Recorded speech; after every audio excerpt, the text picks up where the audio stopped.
Welcome back to Hangar 51. I don't know if you can hear me or not. We might take this in the house and do a real flight.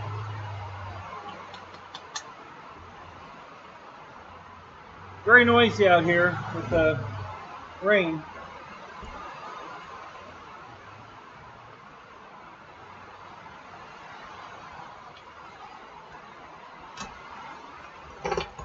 Crap! Oh my god, more crap!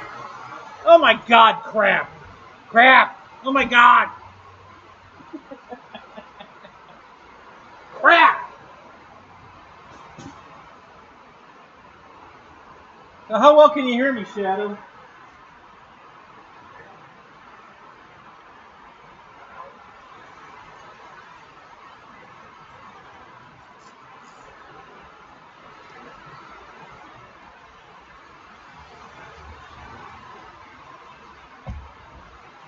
JCB, what's up? How you doing, man? George Watts, what's up? Good to see you, George. Really good to see you.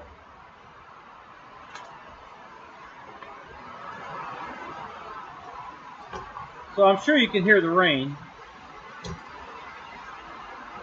And it's supposed to get worse. So I don't know if we should do this or I could go in the house and start a real flight. We can fly real flight. Be a little less quiet or less noisy in the house. It's really not raining that hard, but it sounds like it.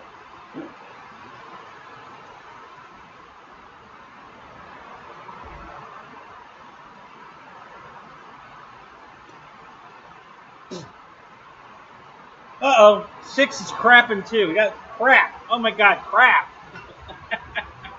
Holy crap.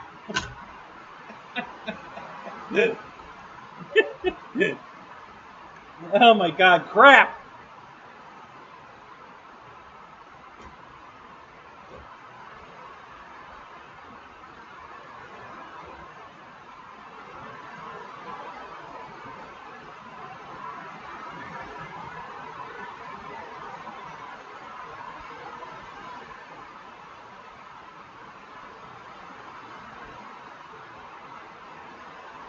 Alright, so Shadow, JCB, Check 6, Eric, George. How's everybody doing tonight?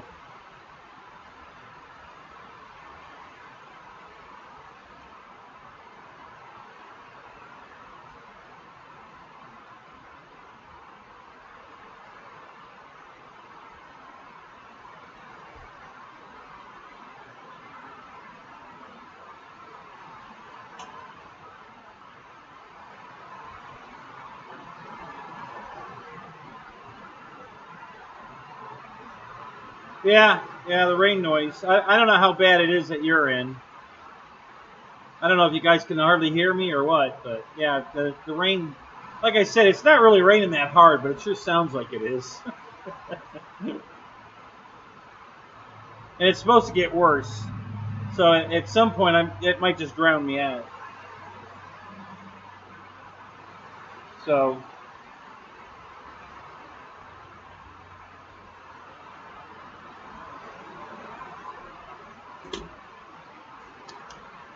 Hey, Bruce, what's up? How you doing, man? Ken Bird, what's up? How you doing, man?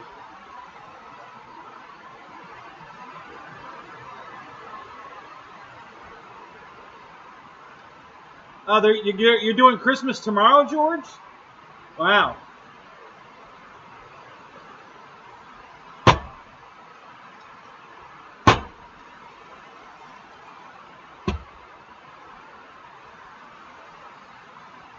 Yeah. Yeah, so I heard, 6.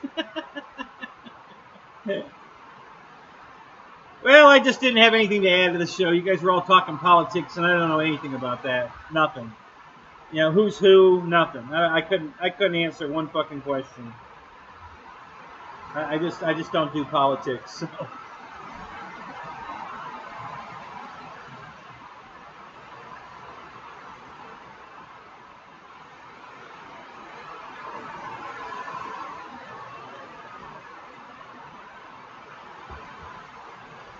Looks like a Black Christmas coming, really? Nope, Shadow, I just sent him a message. They hadn't heard anything about my servos. So I told him, I said, listen, are you going to send me my servos or you're going to make me file another PayPal claim? Because that's how I got my, the airplane they were holding hostage until UPS paid them. They wouldn't send me my airplane. But I'll catch everybody up on that. You know, UPS damaged my airplane, the box. And they sent me a notice and sent them a notice, FMS, that, hey, we're sorry, but we damaged your box. So everybody knew ahead of time before I got the box that it was damaged. And then I did an unboxing and it was broke. The wing, the flap was broke off the wing. And the fuselage was had some compression wrinkles in the nose. And so it wasn't a surprise. We all knew it was damaged. So then UPS wanted me to send them pictures of the damage. And FMS wanted me to send them pictures of the damage. And then they sent me a call ticket to send it back. So I sent it back. And then they held it. And they wouldn't send me a plane. And they said, you know, they kept telling me, please be patient. And I'm like, listen, you already know UPS is paying you for this airplane. I already paid you for this airplane. You need to send me my airplane. And they wouldn't send the airplane. So I filed a PayPal claim. As soon as I filed the claim, they sent the airplane out that day. And they didn't even tell me that they sent it. So a couple days later, it showed up. So basically, that's what I'm going to do on this the servos. You know, I let them know I'm going to file a claim. So either send me. I told them I want, because they won't get it till Monday. I said I want a shipping confirmation with a tracking number today, which will be Monday. And if I don't get one, I'm going to file a claim. So the biggest problem with FMS is there's a communication gap. They don't have anybody there that speaks English, so they're using a translating software, and it's getting it all wrong. It's not conveying what I'm saying correctly to them, and then what I get back from them doesn't even make sense. So there's a real communication problem between FMS and me. So, and I let them know that in the last email, that their translator sucks. So anyway, so we'll see what happens. I'm perfectly prepared to send these airplanes back and get my money back, just because I'm fed up with FMS.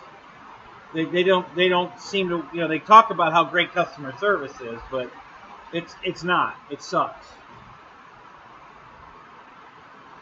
Just this last thing I ordered, I got a free plane stand, and I ordered some parts. So I ordered some struts from my PA-18, the Cub,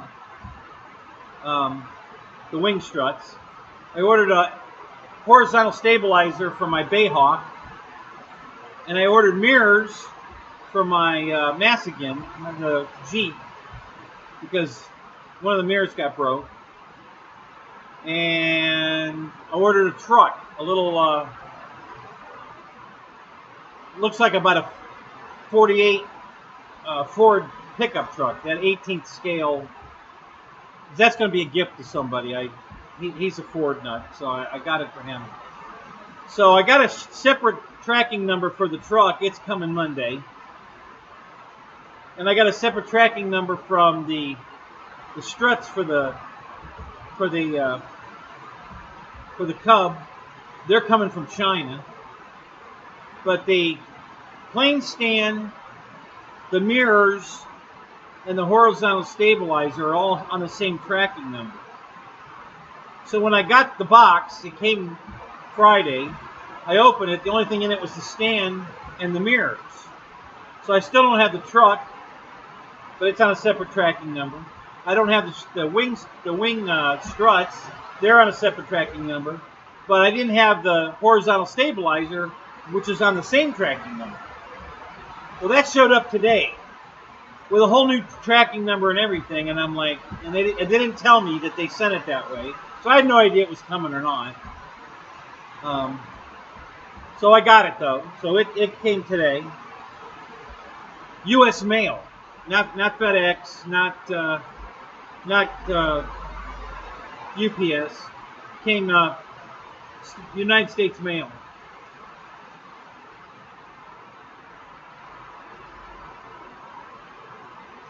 Now they need a English speaking, and I told them that. I said, you need to hire somebody who can speak English because your translator software is not working. Hey, Kenny F. and Rogers, what's up? How you doing, Nick? Yeah, so, and they said they understood that part. So they made some comment that they're going to look into my suggestions. I had a few of them. I don't know if they're gonna or not, but at least they acknowledged that they read it. So, yeah. So they already said they were going to replace the servos. They put a call ticket into the warehouse, but I haven't gotten anything. So now I want a tracking number. I'm going to file a claim.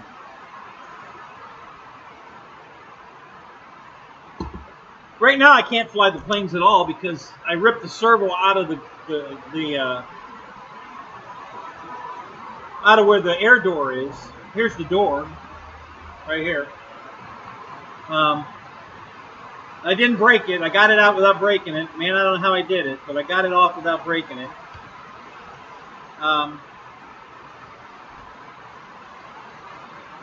Yeah, you're right, Ken Bird. How you doing tonight? Yeah, we need the Pony Express for good mail service. So, so with the servo hanging out of the wire, I can't even put the door back on and close it.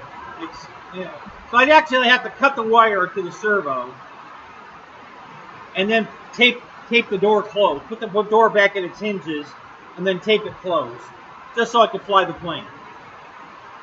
So, why? What's up? Yeah, maybe I need a Chinese translator. Yeah, that's the way their customer service works. I have to get a translator to understand them. Yeah. EQ, what's up? So, yeah, anyway. Craig Beeben, what's up? How you doing, man? Wow, 17 in here already. Good job. 8 likes. Okay. Don't forget to hit the like. Spike the like.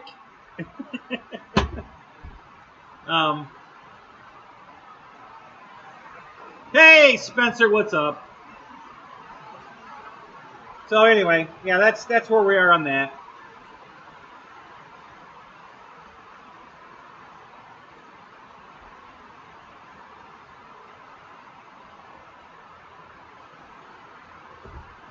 Still can't find my tube of glue.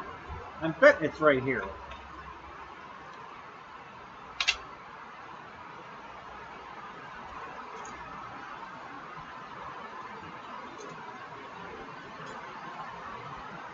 I don't think it fell through the hole. No.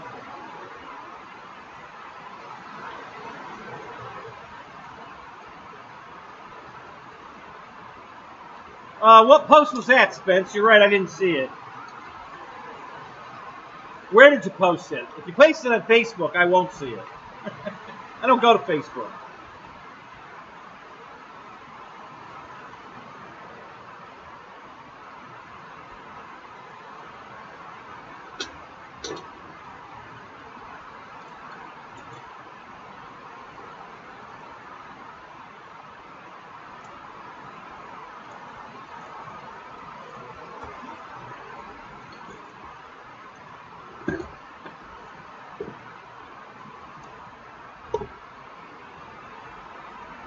Scroll up.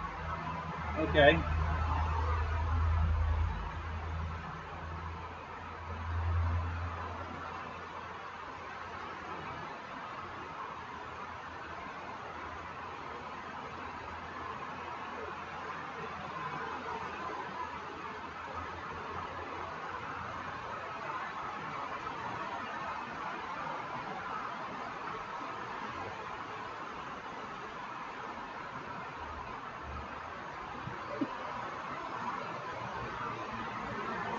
Okay, I read it now.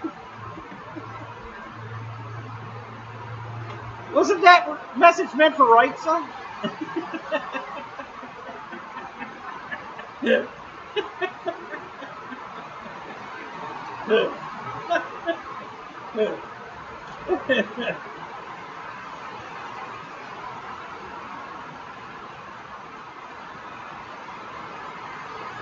the way it's raining now.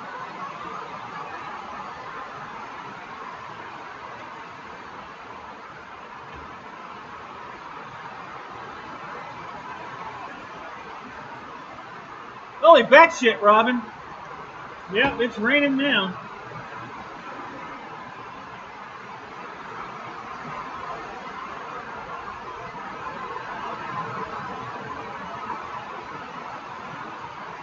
Yeah, Wild Bill, that's rain. Yeah.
All right, so I'm looking at Keith Christie. What's up? I'm looking for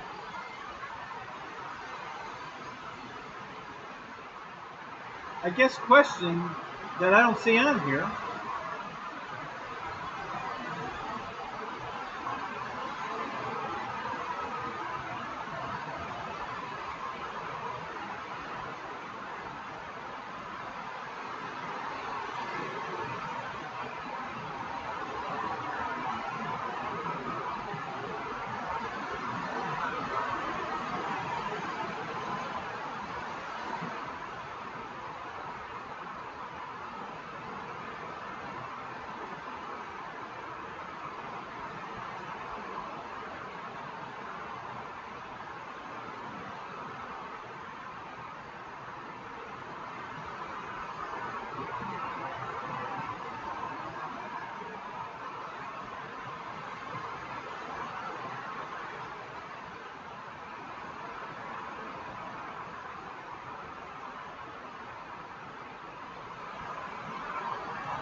All right. Well, Bill, I was trying to find. There's a conversation going on that I'm not privy of, and I was trying to find where it started, but I can't find it, so I don't know what they're talking about. So I'll just stay out of it. No, I haven't heard from Christy lately. She hasn't even posted on Facebook, has she?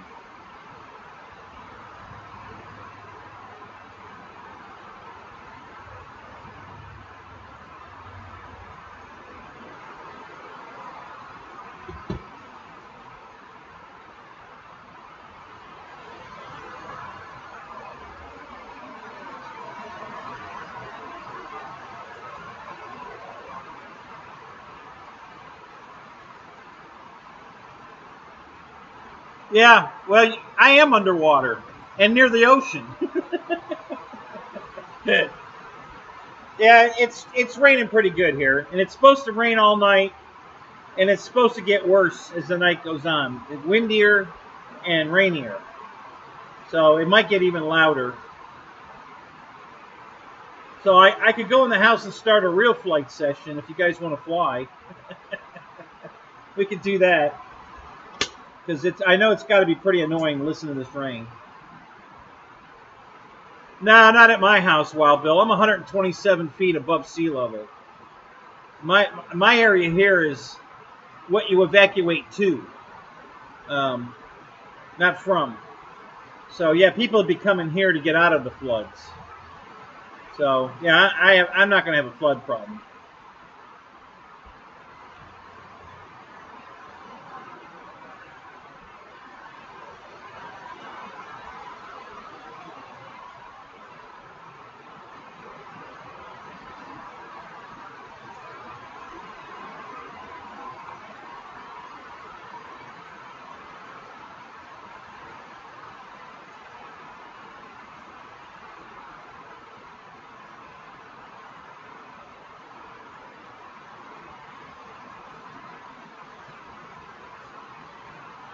So, Craig, I'm trying to follow you and Shadow's conversation. What plane are you talking about?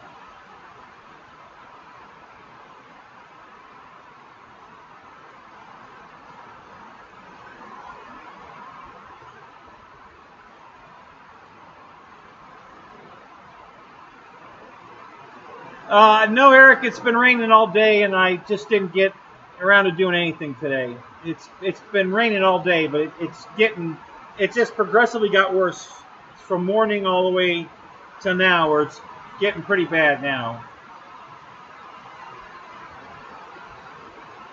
Oh, the F7F Tiger Cat from FMS? What are you trying to get the wings off and you can't get them off? Is that what's going on?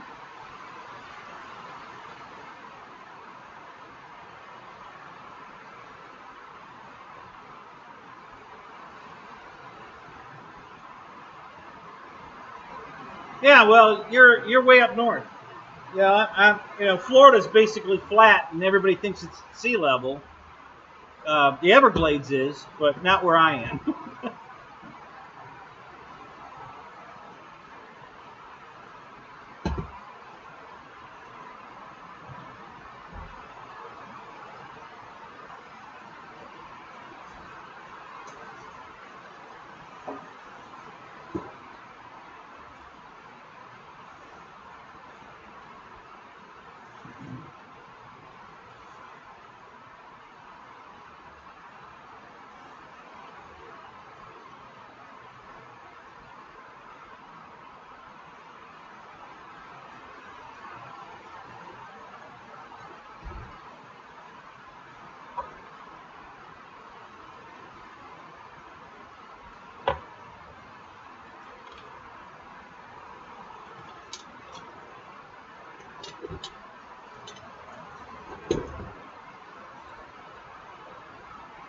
I don't have my Allen wrench here.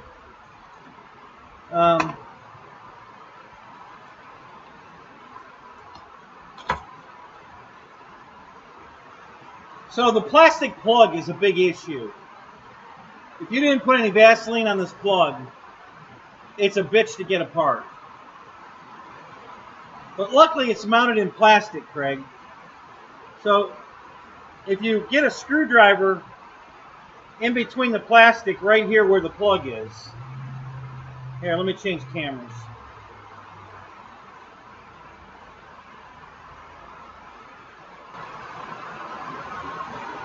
Alright, you see where the plug is? So that's all plastic right there where the plug is. You know, the plastic starts right there, and it's all plastic all the way back here. So if you pry against the plastic, you shouldn't damage the wing or the fuselage. And you're going to have to pry that apart right there where that plug is, because that plug's the problem. If you don't put some lube on it, I put Vaseline on mine, they're really a bitch to get off, and a real bitch.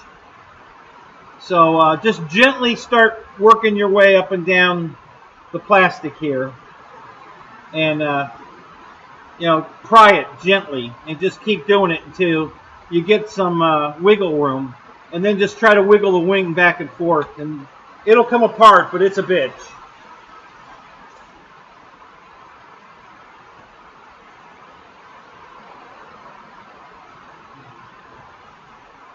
That's the same connector they use on the EST 1500. I couldn't get the wings off that fucker either. It's a pain in the ass.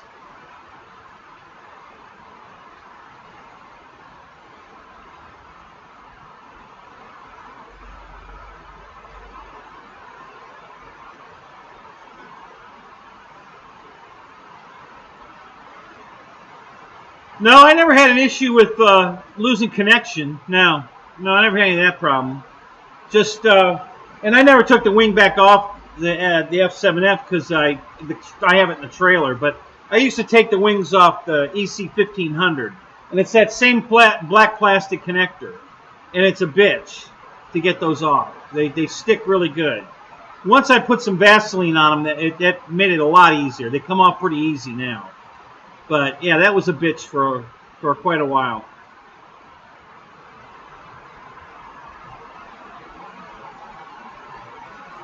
Yeah, I'm clear coating mine now, Roy.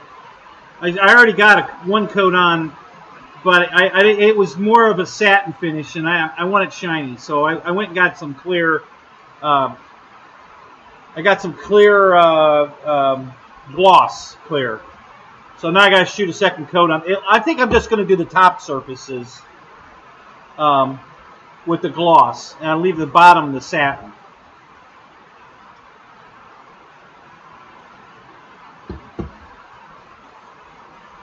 Yeah, Craig, once you get the screws out, just, you know, try to pry it gently and wiggle it and pry it and wiggle it, and it'll probably come apart.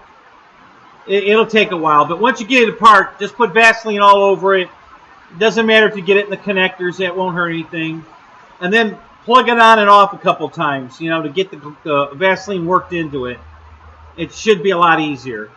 It worked really good on the EST 1500.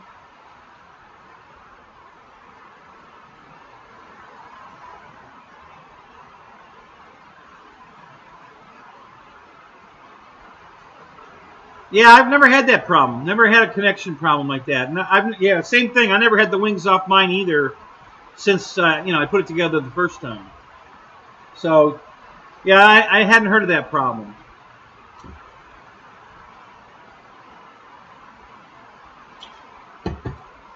Another thing you can do, too, is they have at the auto parts store, they have a dielectric grease that's conductive. You can put that on the contacts, you know, wipe it into the holes where the contacts are, and it'll lube it and make it a better connection. Because the grease has some kind of, I don't know, maybe steel or copper fibers in it. I don't know. But it helps make the connection better. They want you to put that on anything you're plugging in on a car that's you know, electronic, you know, and there's a plug. They recommend putting that on the connection.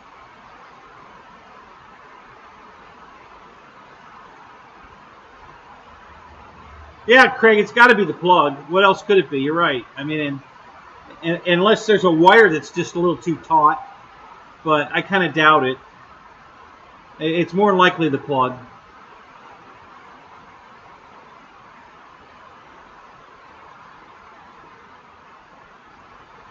Shadow, I think it's one of the best planes FMS has come out with. The quality, well, the quality's not consistent. you know, I got two of them 3 days apart from each other. So I'm sure they were built in the same run. You know, they made a run of them, and I'm sure they were both built together. The first one I got was perfect. The seams were almost invisible on the fuselage. The wings were perfect. Just stunning quality on that one. The second one, not so much. The fuselage, where the two halves were stuck together, they didn't take the burrs off, so there's a definite line right down the middle of the fuselage where you can see the seam where it went together. And one of the wings had a ding in it that they touched up with touch-up paint. And, you know, not too much, but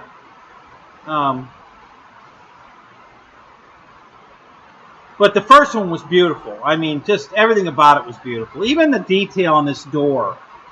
You know, even the inside of the door has, you know, like, well, it's green, so it's almost invisible. But it's got, like, rust on it. You know, to look like it's weathered. And then it's got those circles. I'm not sure what that's supposed to be, but some kind of detail. And, you know, really nice. Overall, the plane's fantastic. I think it's one of the best planes they've come out with all the detail that's on it. And the thought they put into it. The landing gear lights are, you know, I like the nose gear lights, where they put them. It's a good idea. Just everything about it I really like. You know, it's unfortunate that they, and I made that suggestion to them, they should have left the door servo rod unhooked and let us put it on. Because they wouldn't have been burning up servos, at least not as many as they were, if we set the end point instead of them. So I made that suggestion also. So round two, you might see them come through with the air doors not hooked up. You'll just, you know, open them yourself, put the flaps down so the air brakes come out, or put it on a separate channel, and then you can hook it up and test to get the end point adjusted correctly so you don't burn the servo up. Just another train. What's up? How you doing, man?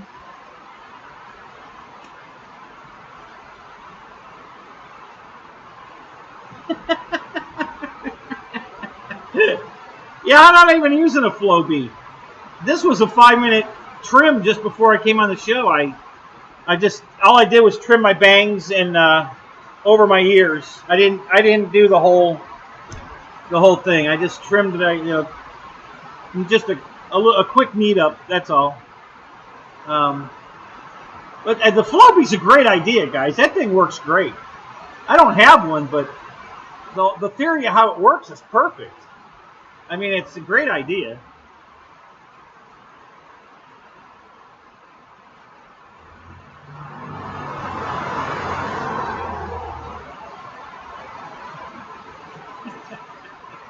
I think you just did say it, Big Jim.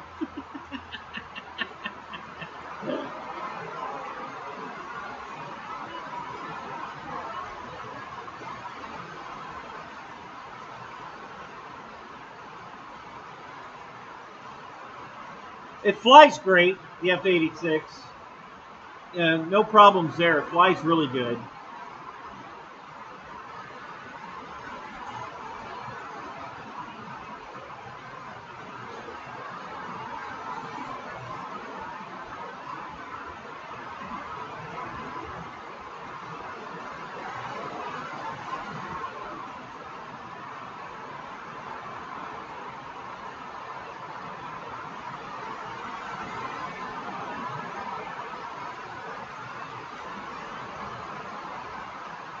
How do I do what? Cut my own hair?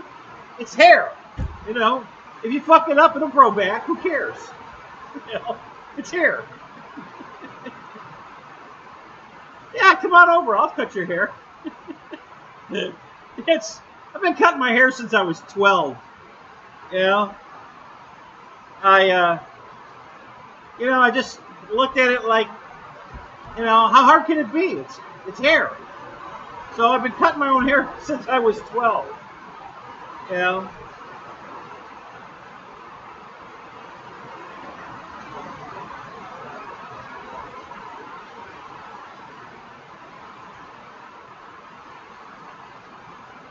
Jerry, what's up? How you doing, man? Jeff in Lower Alabama. How you doing, man?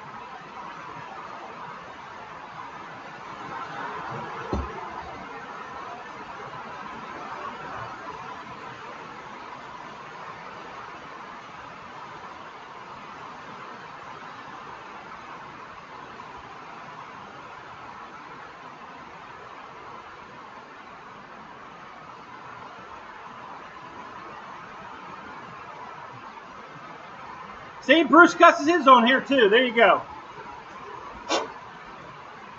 But Bruce has got pretty long hair, so I guess he's only cutting it about once a year. You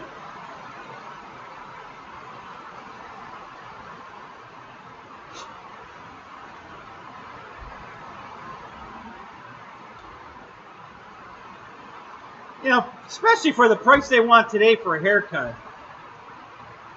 Yeah, Jerry, it's pouring here now. Yeah, it's supposed to be. It's been getting worse all day. It started off with just a drizzle, you know, about 9 o'clock this morning, and then it's just progressively got slower and slower. It's gotten worse and worse, and I think they're forecasting around 11. It's probably going to be pretty violent rain by then.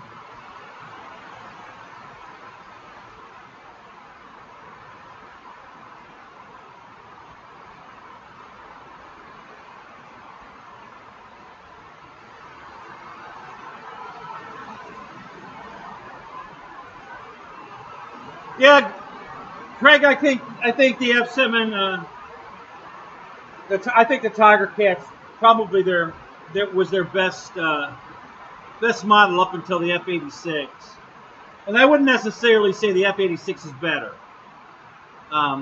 It's every bit as good though.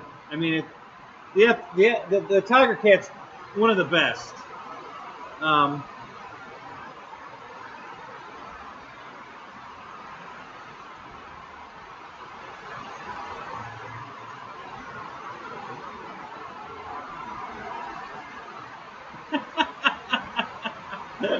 You let your daughter do it, huh?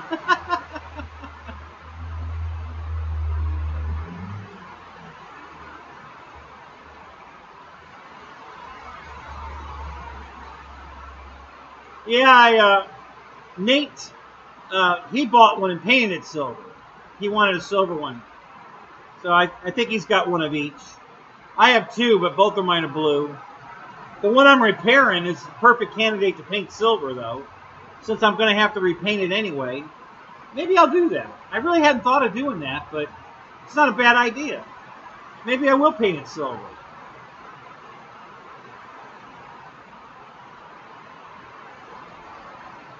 You know, all the repair work I'm doing on it, I'm going to have to paint it anyway.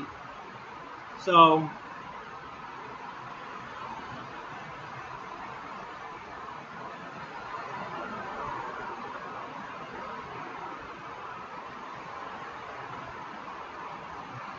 the only thing I can think of, Eric, is everybody ordered the blue one.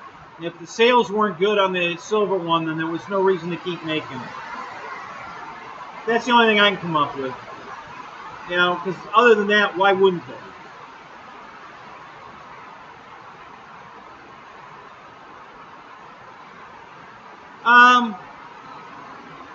Yeah, Roy, either that or I might do the firefighter scheme.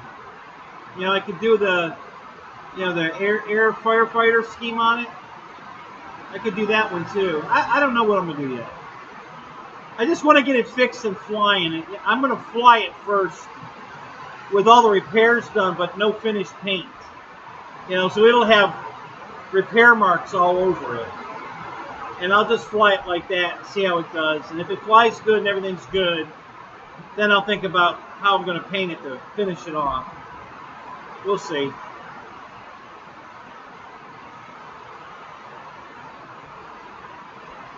Yeah, it sounds worse than it is. I mean, it's raining, you know, nice. It's not a downpour. When it's a downpour, you won't be able to hear me. This is just a good steady rain. The reason it's so loud is because it's a 2,400 square foot roof. So there's a lot of rain hitting the roof at the same time, just because of the area of the roof. Yeah, the firebomber scheme. Yeah, that's what I was talking about.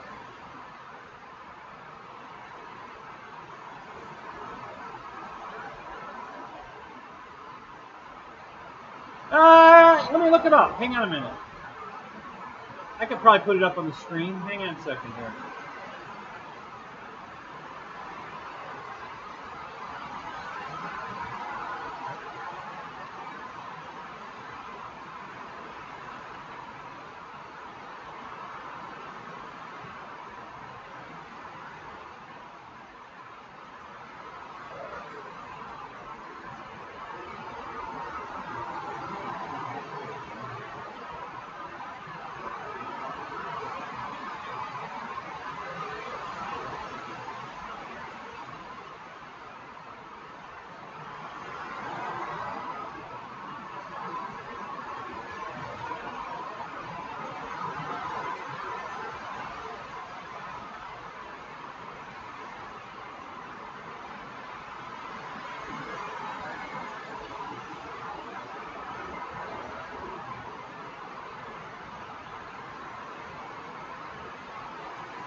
There you go.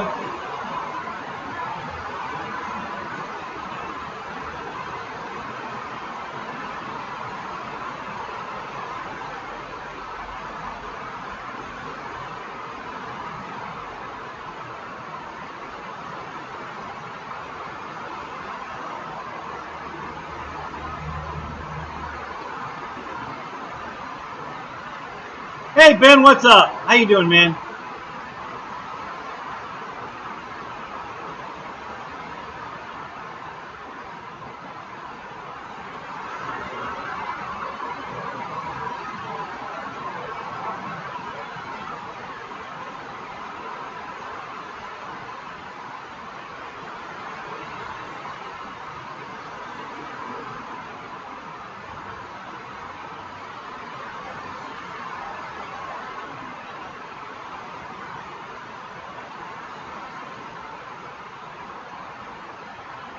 Yeah, I think we were at 13 below normal. I think 13 inches below normal. So yeah, we needed rain. You know.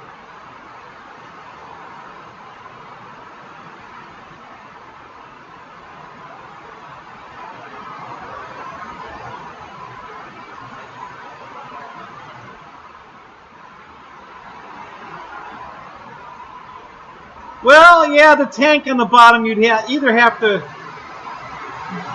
There's a company that makes a candy drop pod that goes on the bottom that's very similar to that. So you could go with that, or you'd have to make one, 3D print it, or foam, make it out of foam board, something. Probably be really easy to make it out of foam board. Be nice and light too. Unless you want it functional. If you're going to drop water out of it, then you'd have to get a little more creative. It looks pregnant, yeah. But if you look on the wings are silver. They just have a red stripe down them. And so the plane's mostly silver, has some white on it, and the red.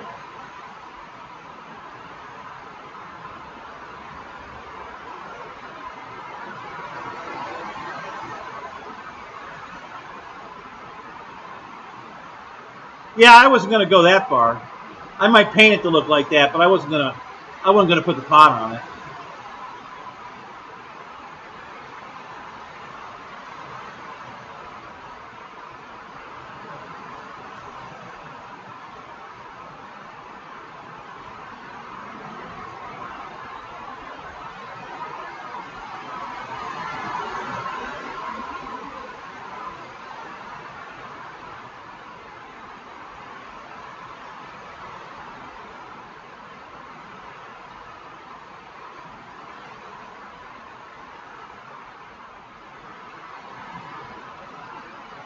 Yeah, and the one picture I'm looking at, the ailerons in the ailerons in the all the way to the motor pod are white, and the wingtips outside the red stripe are white. On the one I'm looking at here online, if you type it in a search and do image, you'll see a whole shitload of pictures of F7F in the fire scheme. And there's a bunch of different ones.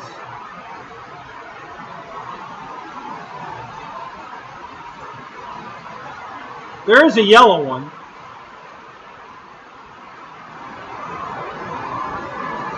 I only see one picture of a yellow one.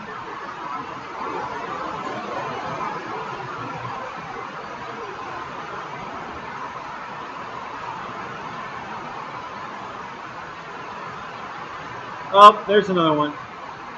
Yeah, but I don't think that's a firefighter, but it's all yellow. So there is an all yellow one for some reason. Maybe it was a trainer. I don't know.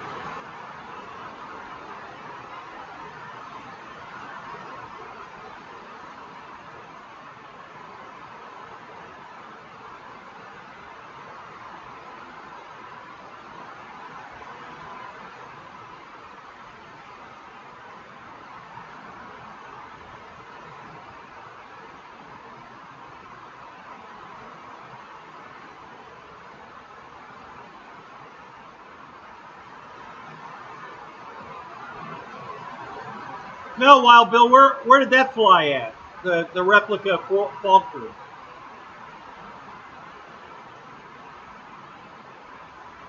Hey, Dork's in the house. What's up, Dork?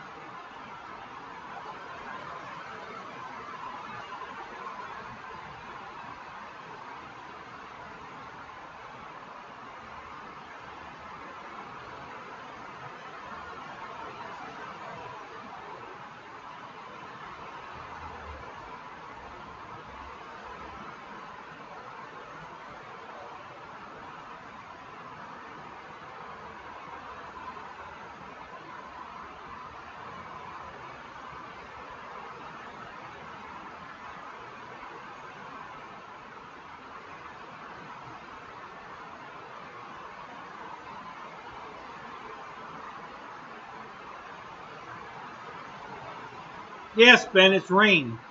It should sound like that at your house, too. You don't live that far away.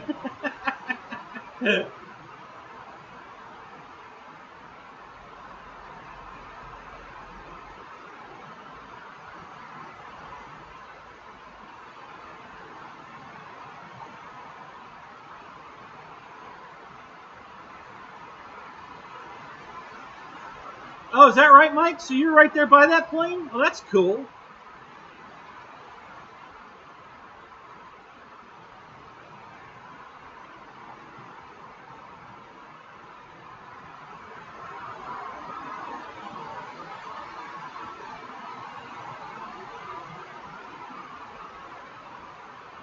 Yeah, Yeah, I guess there's only 2 constellations still flying, and one's there.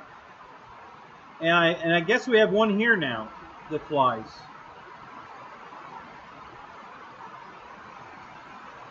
Well, good for you, Ben. That's good. Yeah, because the garage, it's not bad in the house, but it's noisy as shit out here.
No, Lionel, I haven't flown the MB339. I had it all finished, was bench testing it all along the assembly, got it all hooked up, everything set up, got the last 2 screws in it, did one final bench test, and the EC, the BEC, the battery eliminator circuit, caught fire in the airplane. Didn't damage the airplane any, but it burned up some wiring, and I got so disgusted with it that I haven't even looked at the plane. It really upset me that happened. So yeah, I haven't even looked at it. So no, you haven't missed it. I haven't flown it. I haven't even got back to looking at it.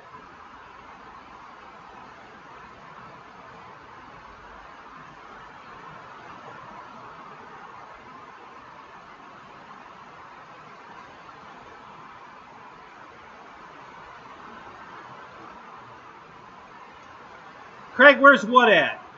You said, where's that at? Where's what at?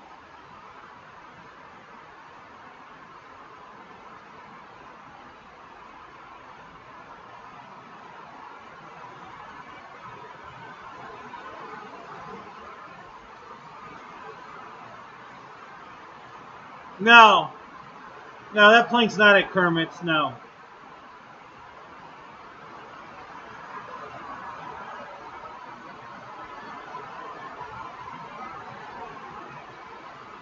Yeah, it's kind of. They've had a lot of problems with it, you know. Victor, one of the guys that comes here, he went through several planes with that same.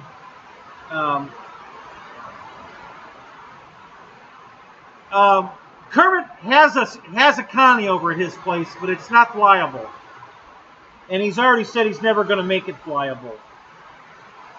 They flew it in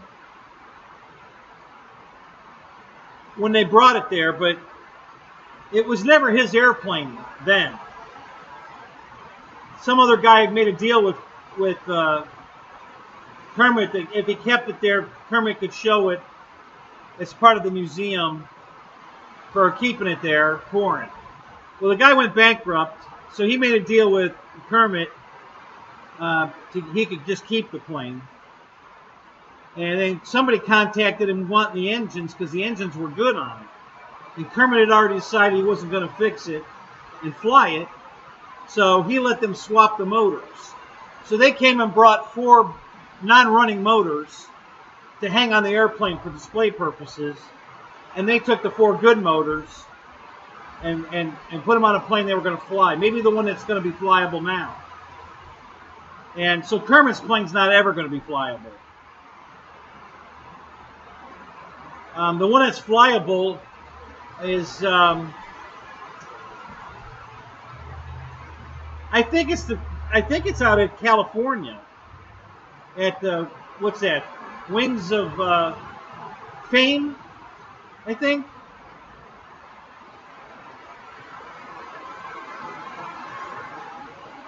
I'm a bully buyer? What the hell does that mean?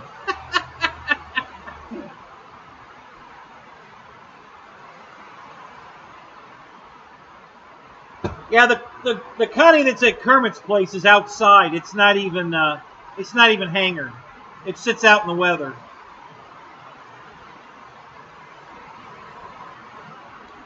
I should learn Spanish then?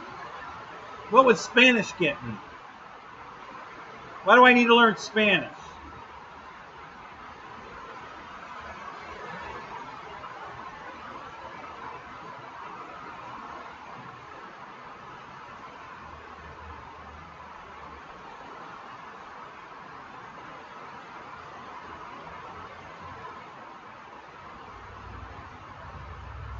Let me see if I can find out where it is. Let me Google it.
Okay, so it says I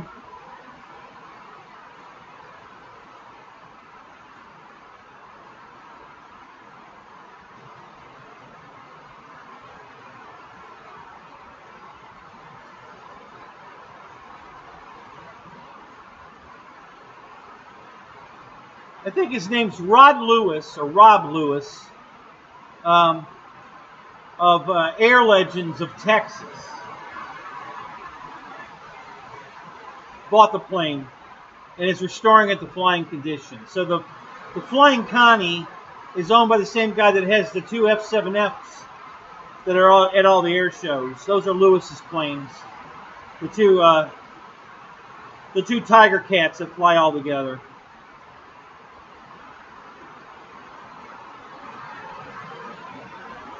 So that's where it is, the flying one, the one that's flyable. It's in Texas. And the one that Kermit has isn't flyable.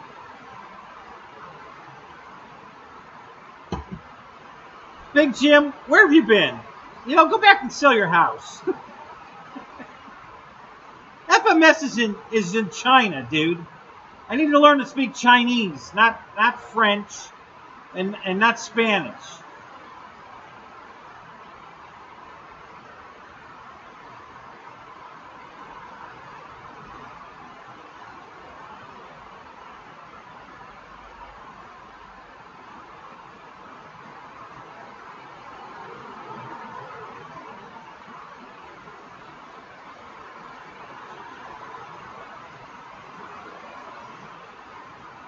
Fred! What's up? How you doing, Fred?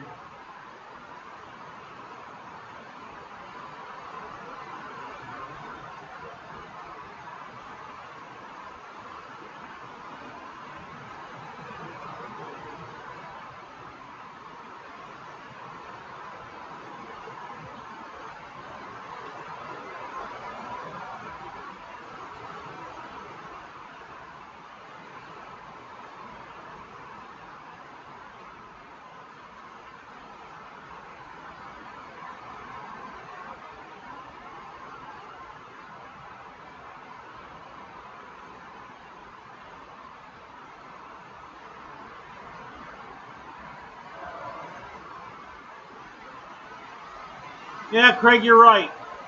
And his Act 3 that he's working on, that he hasn't even broke ground on, he's never going to live long enough to see that either. Never going to happen. I don't know what he's waiting for, but he's getting too old to start a project that big, so it'll never happen.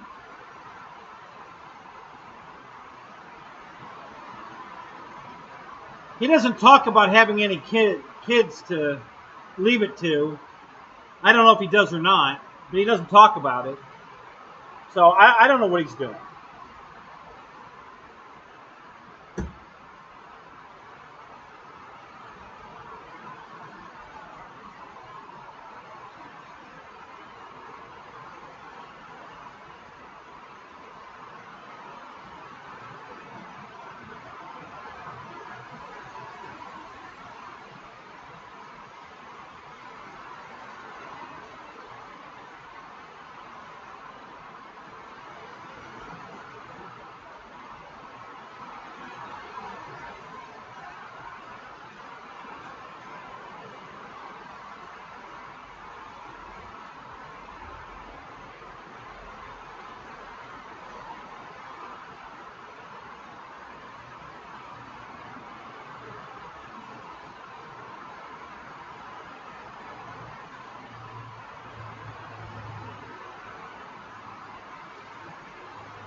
Yeah, maybe, Craig. Yeah, we're close. So, yeah, like I said, he hasn't even broke ground on the new Act 3 he wants to do. I've seen the layout, what he wants to do, and it looks great. But when's he going to start it? Because it's going to take years to put all that together, and I don't know what he's waiting for. And he keeps either acquiring more new airplanes or is just digging airplanes out of shipping containers that he's had for a while. And he's got a lot of airplanes at the same time they're working on. The P-47 he's working on, the Focke-Wulf 109, and he's got the 110, the Focke-Wulf 110 he's working on, and what else is he working on? And these are all planes that are going through a full restoration. So yeah, I don't know what he's doing.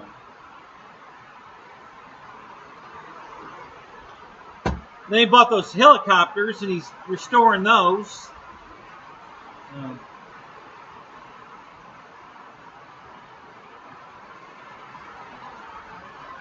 Yeah, Eric, I don't think money's an object for him. Kermit's wealth comes from oil in Australia. He owns oil fields in Australia. Not by himself, but he gets a check from them every month for his share in these oil. They were his families, but he's not an only child. So there's a bunch of family that is splitting the revenue coming from the oil fields. So he's got a constant flow of income coming his way. So I don't think money's the issue. I think maybe he's afraid he wants to invest it, in all this grand scheme of his. If he invests all that money and then it doesn't pan out, then what does he do? So,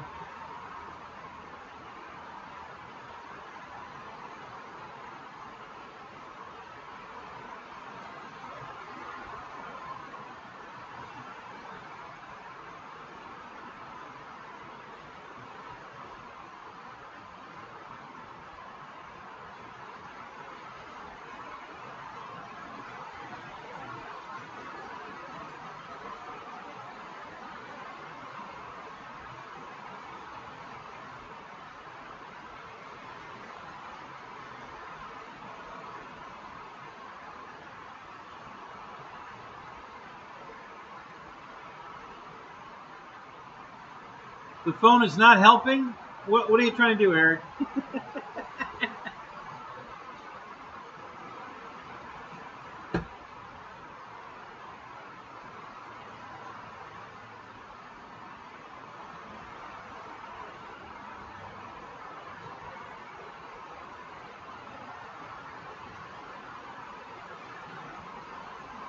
Oh, is Jimmy's World doing a video on the... Where's that at? Aero Metal in Aurora. Where's that at?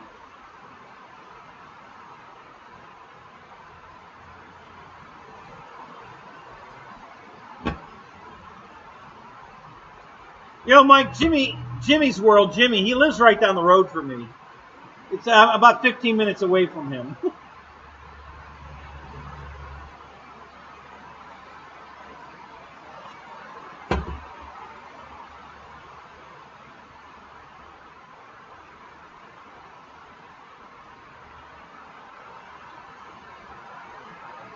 Oh, you said it was in a video from Jimmy's World. Was it really? Huh. I don't remember seeing that one.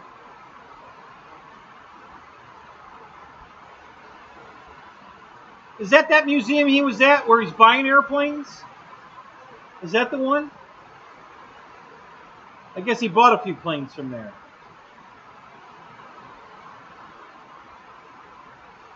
I don't know who's backing Jimmy. Jimmy don't have any money.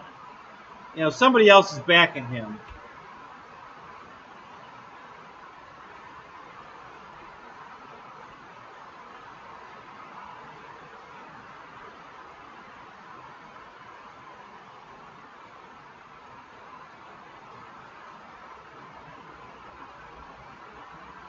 That was nice.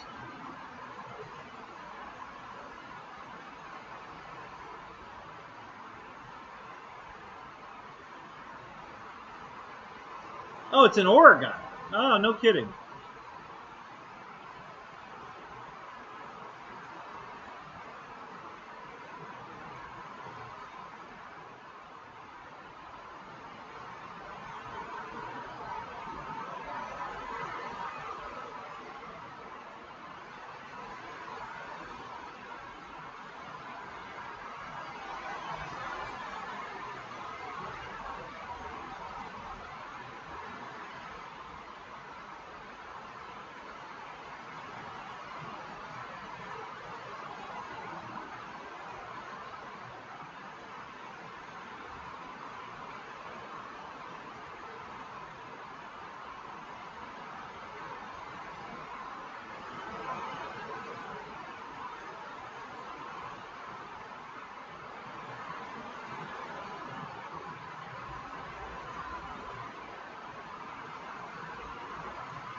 Oh, I remember a video that Kermit did where he went to someplace with Steve Hitton and they were restoring a Connie. That wasn't Kermit's Connie, though, but yeah, him and Steve were walking around a Connie. I remember that video. Was that at the Oregon Museum? Is that where they're doing that?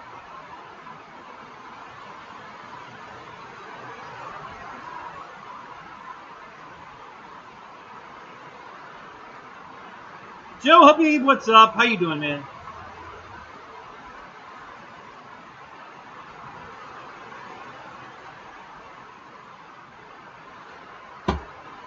Hey, Axel, what's up? How you doing?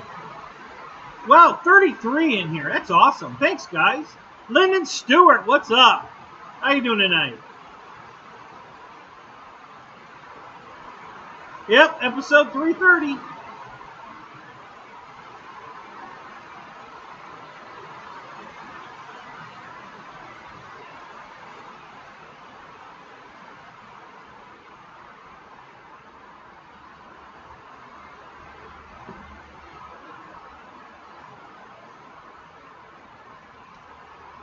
It's a private build for a rich guy. There you go. I wish I was one of those guys.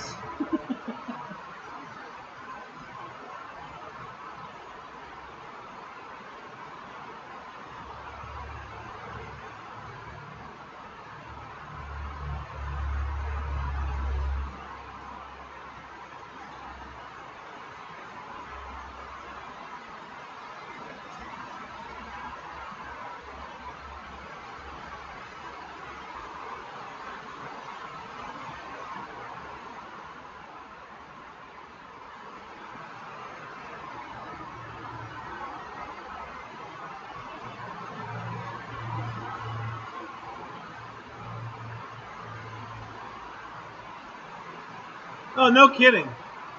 Yeah, that'd be pretty cool. Although I don't know that Connie's not really that big to be living in. I mean, it's good size, but it's not, you know, it's not huge.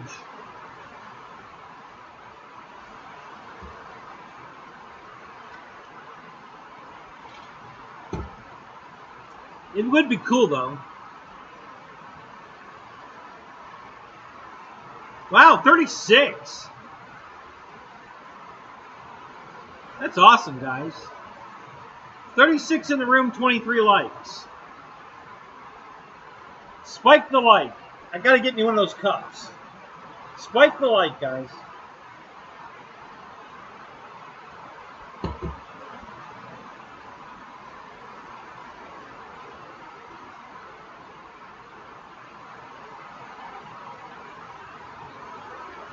Yeah, been raining here all day.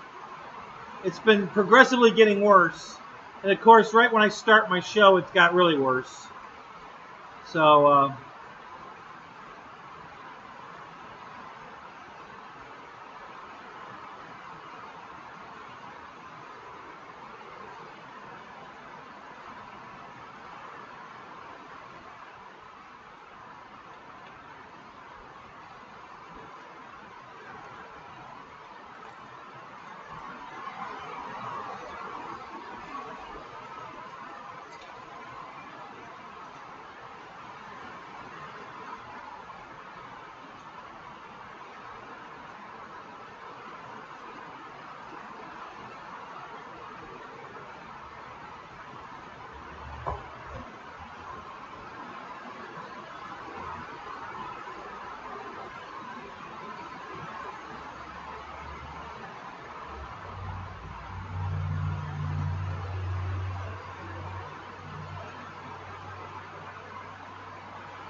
what company did Jimmy sell?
Jimmy John's?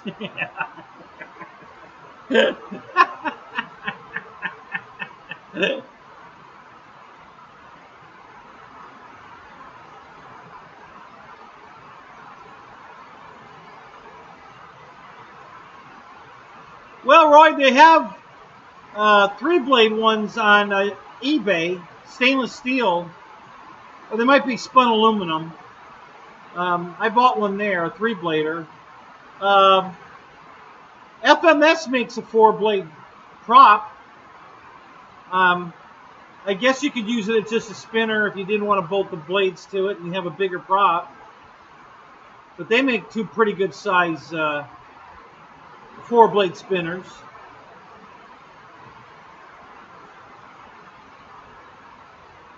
Yeah, the whole state's getting rain right now. You need it for your P39. Well, a 39 didn't have a 4-blade on it. It had 3-blade on it.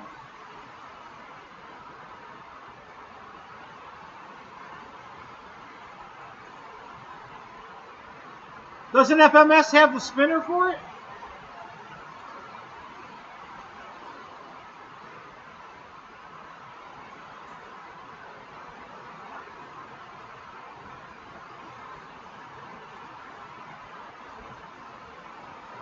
What's the diameter of that one? It's got to be about what? 2 inch, 2.5 inch?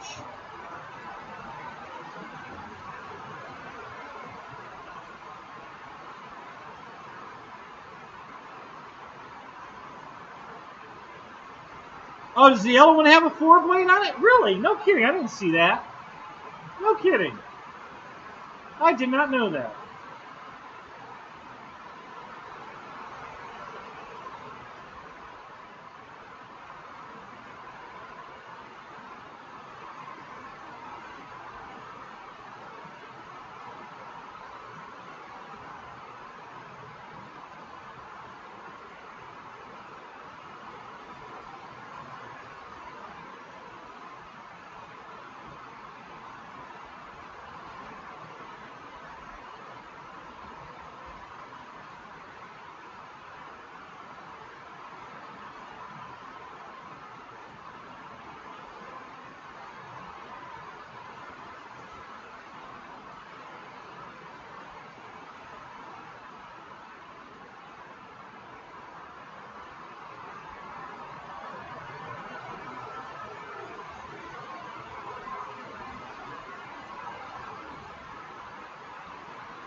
Yeah, they're not the same size. You're right.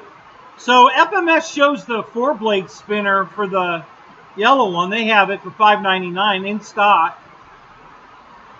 Which one are you trying to get a spinner for your 1200 one? Is that the one you want a spinner for?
Roy, Horizon Hobby shows that spinner in stock.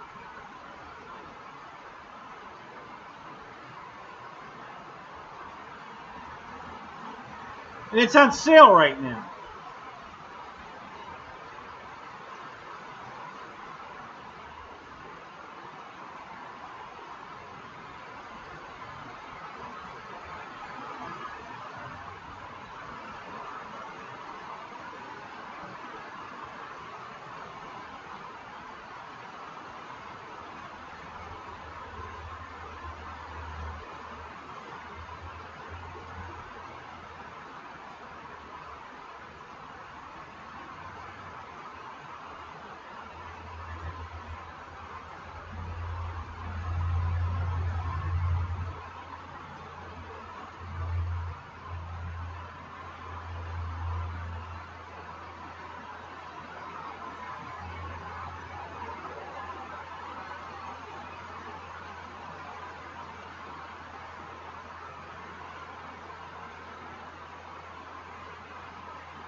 There's the link, Roy.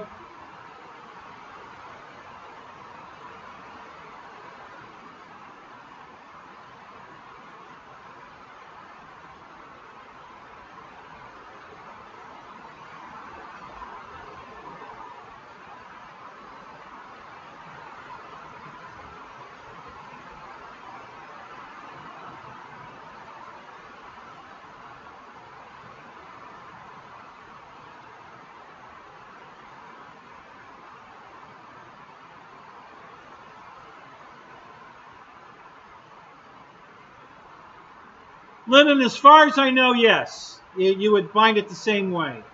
You know, that's my understanding. I'm not the expert in Spectrum, but I believe that's still the procedure, yes.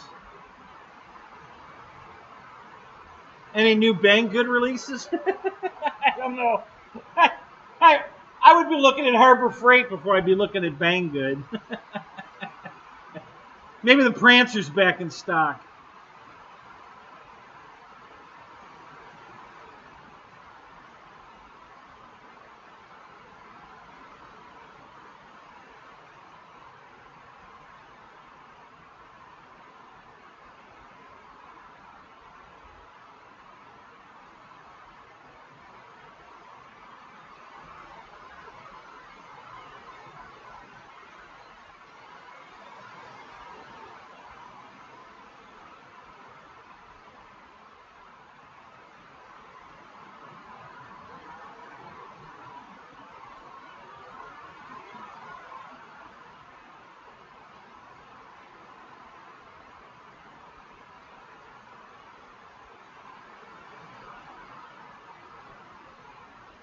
Yeah, actually, it depends.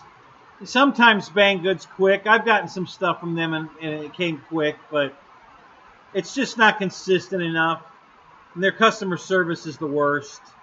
So I pretty much don't buy from Banggood anymore. I've given up on them.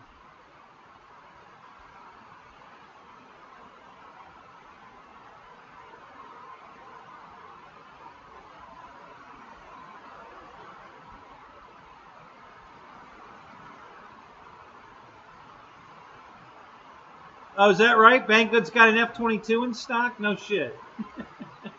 Ryan Chambers, what's up? How you doing, man?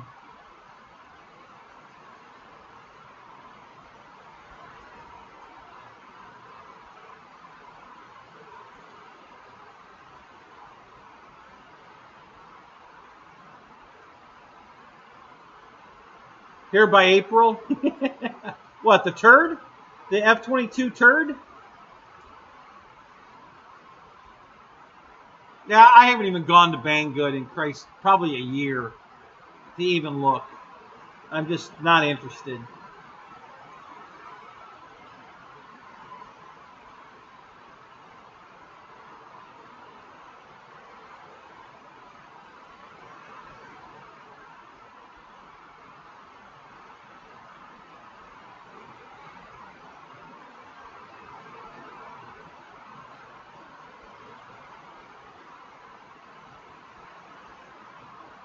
Roy, did you find the spinner?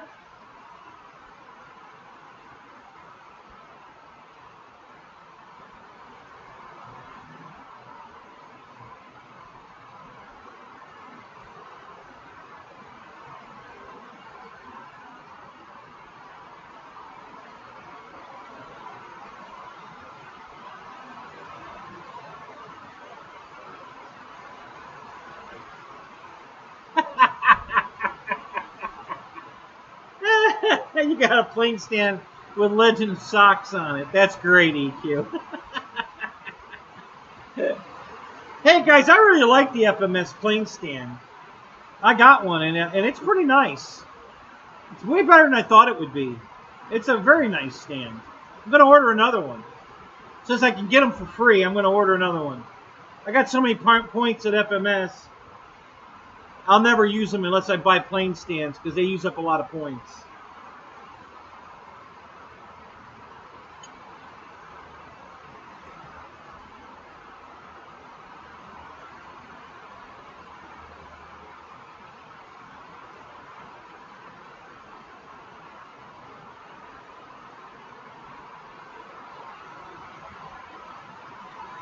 All right, kid. Have a good night, man. We'll see you later.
Yeah, not everything Banggood sells is junk. It's just, it's so inconsistent.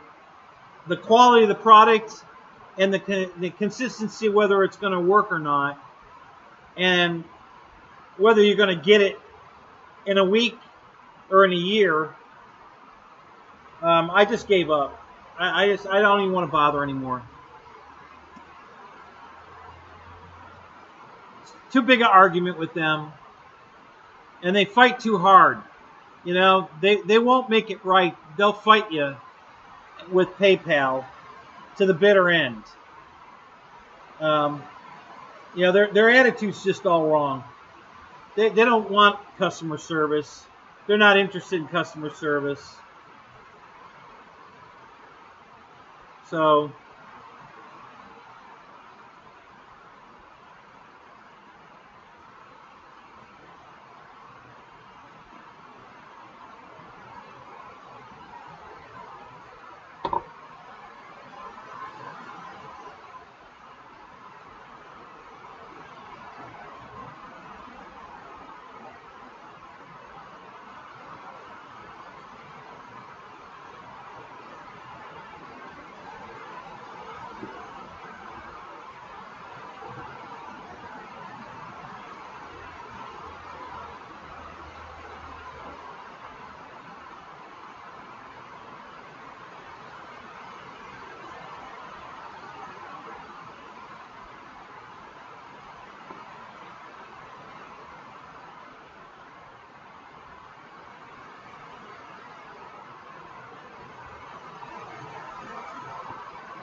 yeah, not ready for shipping. It's ready for time capsule. Yeah.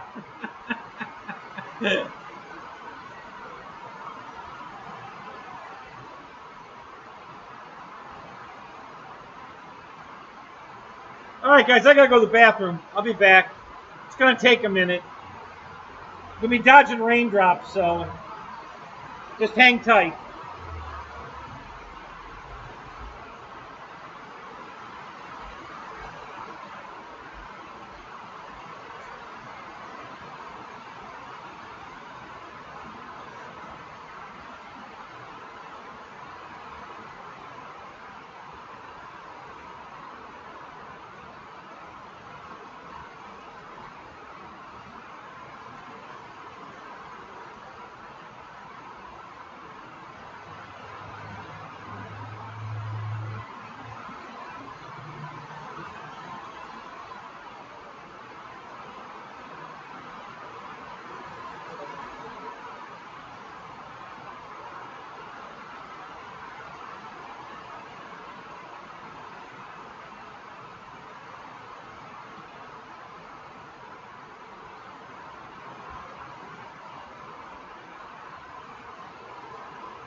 All right, I'm back.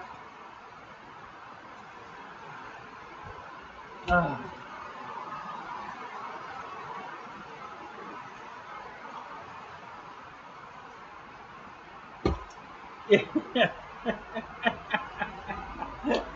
Yeah. Yo, Jeff, there's almost some truth to that. Almost. It used to be anyway. Not anymore, but yeah.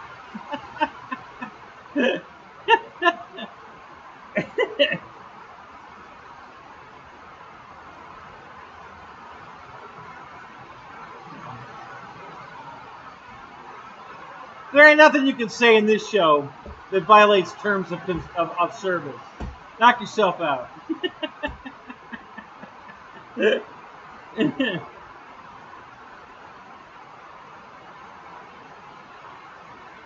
Not a lot of airplane stuff, so you bought a crawler? So Roy, did you get the sprinter?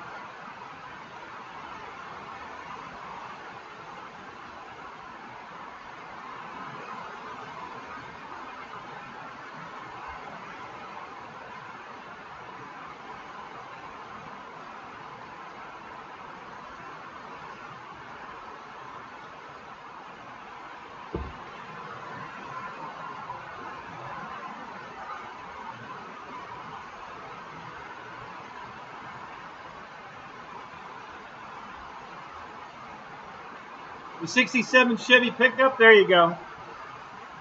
Yeah, did you get it on the sale price? It was what, 126? I think it's 126 on sale.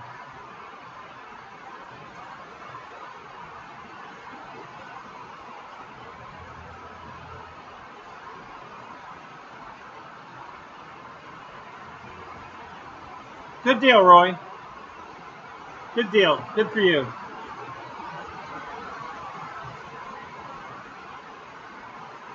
Yeah, I bought the old Ford looking one. It's about like a 48, I think 48 Ford truck with it looking.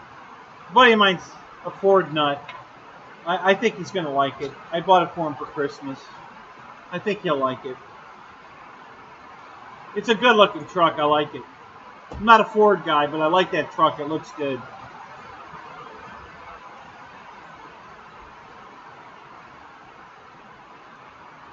Oh, nice. Good job, Roy. Very nice.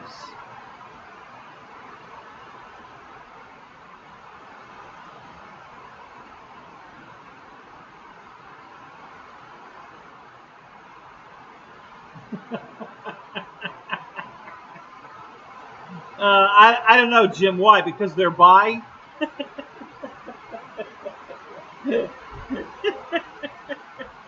Oh, my God.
Very cool, Fred.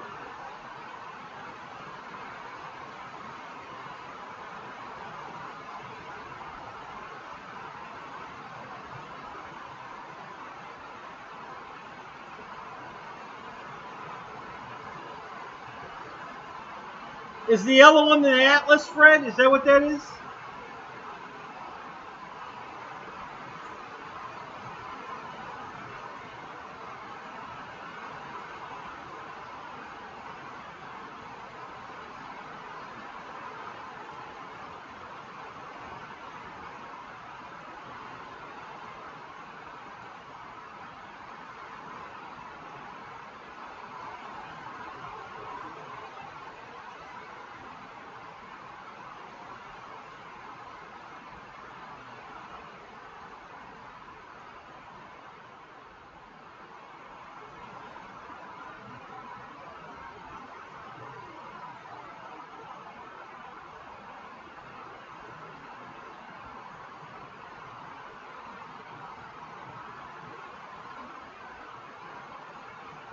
Stop touching things. I ain't touching nothing.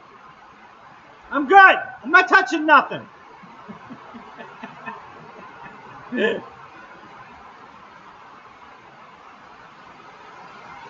That's what I thought it was. So what's the Atlas? I thought that was the FJ40. So what's the Atlas? I don't know what that is. Is that the dual axle dually one? Is that which one that is? The Dodge Power Wagon? So what is that? That's 2468, a 10-wheel? It's a 10-wheel vehicle. Is that the one you're talking about?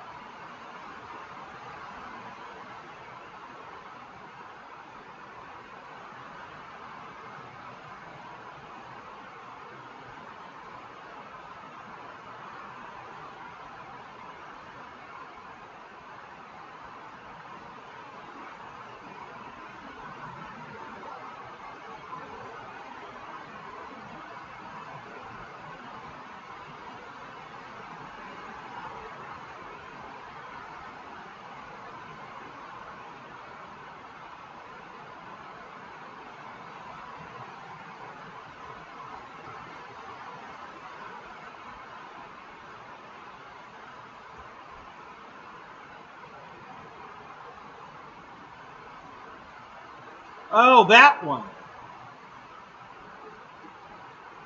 Okay.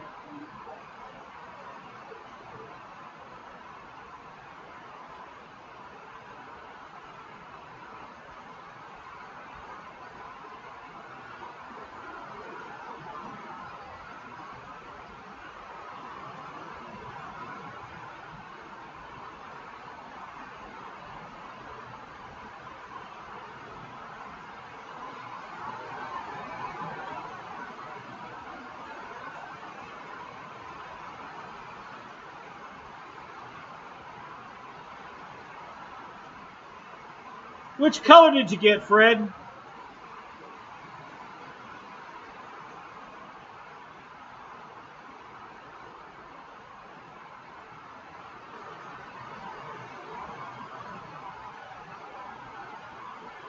Yeah, it's raining, Randy.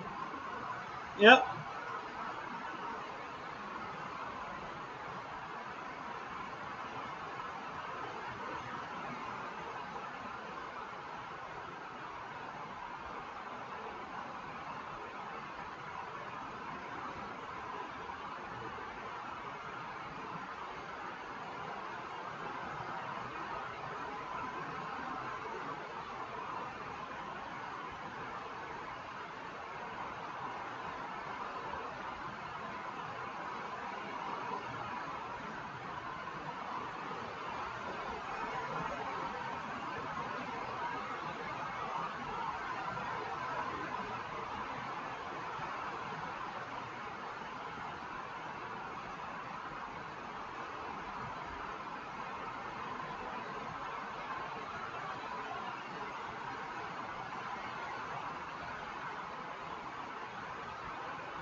So I'm watching RC reviewing a bunch of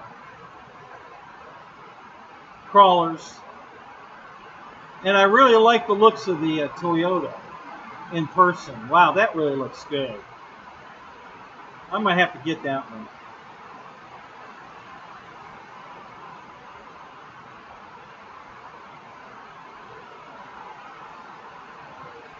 And one he shows has chrome wheels on it.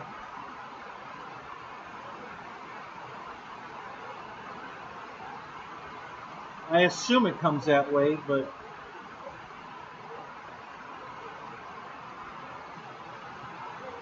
it looks like it's got the wheels from the Chevy.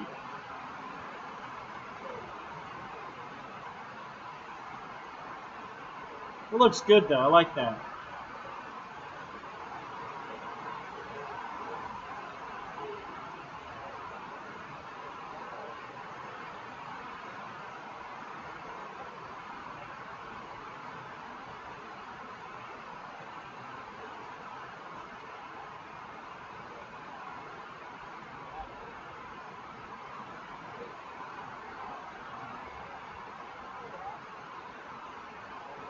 Oh wow, they're even blue.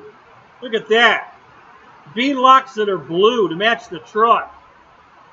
Sweet. That's cool. I like that.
Is that right?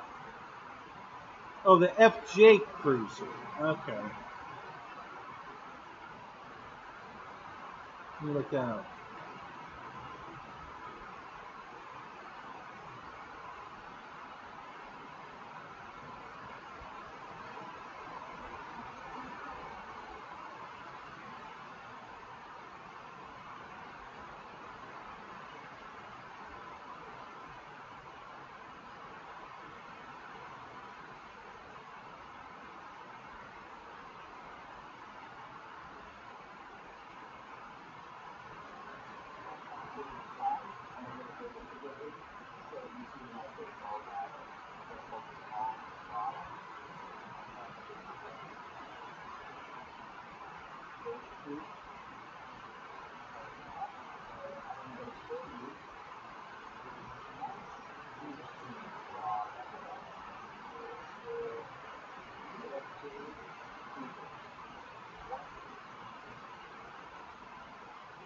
Yeah, the FJ looks cool, but he's showing it with chrome wheel or aluminum wheels anyway.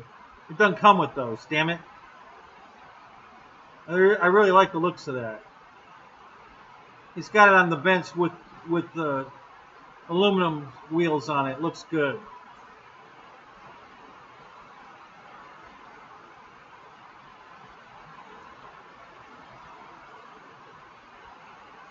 I hate black wheels.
What, the stock black wheels? You'll have 12 of them?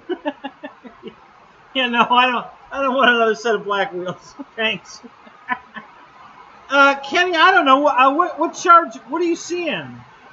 I'm guessing 7.2 fully charged. I'm thinking. I'm trying to remember. What are you getting?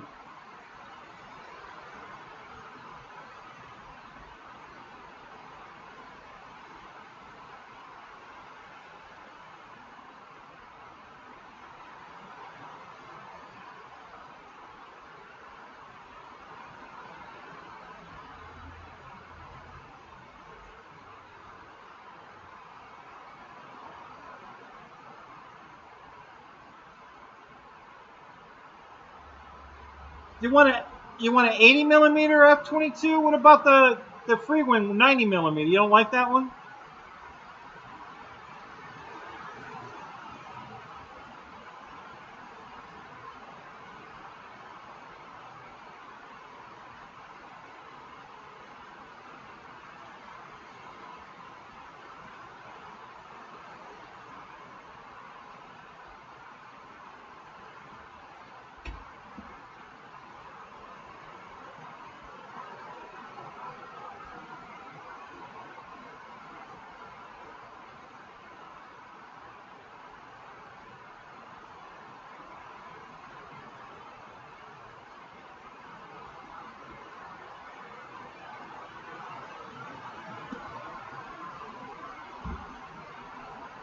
Yeah, Kenny, I'd say it's probably going to be anywhere from 7.2 to 7.5 fully charged.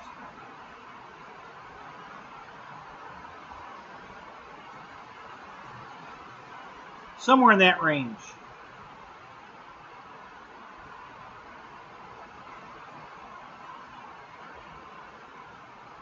Right. Yeah, so it's going to be a little higher. Yeah.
What's a Legends Wish airplane? What plane is that?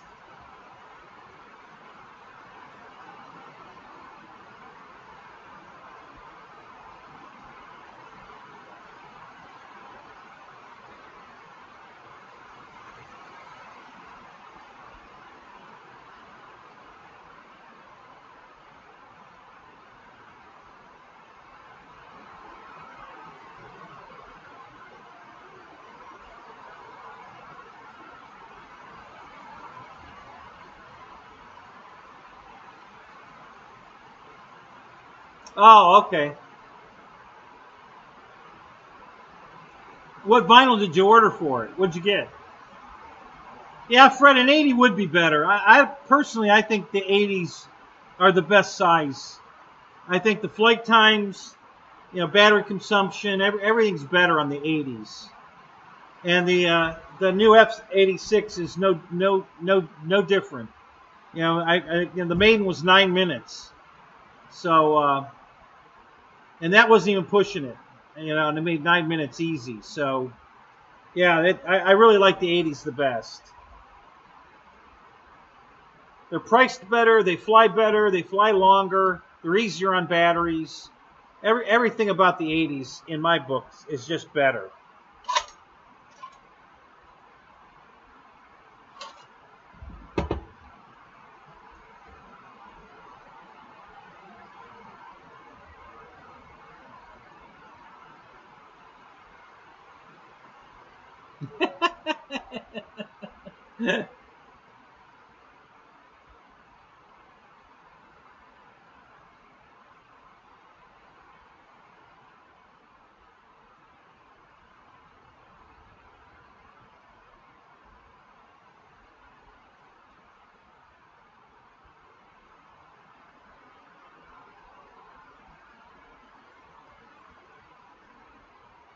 Well, Kenny, that's just simple math to scale up the decals for a model airplane.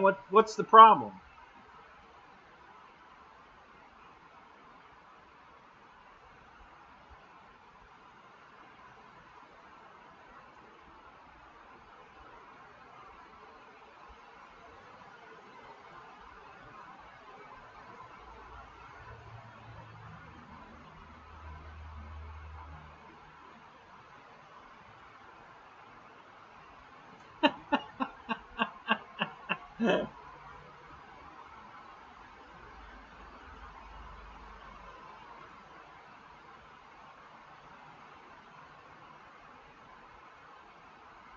Well, what does she make vinyl for? What kind of business does she do? Does she realize how many people would be ordering model airplane decals from her if she'd make them? You know, it might put Cali Graphics out of business.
Yeah, Victor, I've got a hangnail. It's driving me nuts.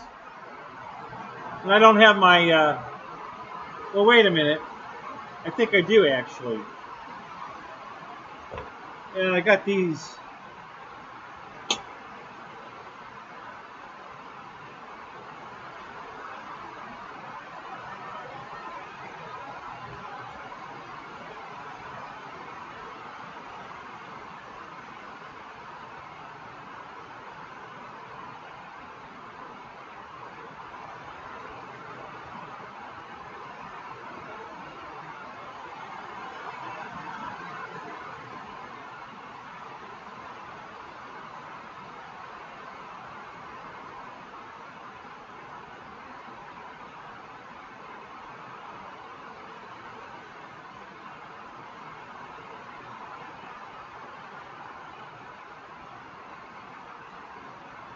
Victor, what's up? How you doing tonight?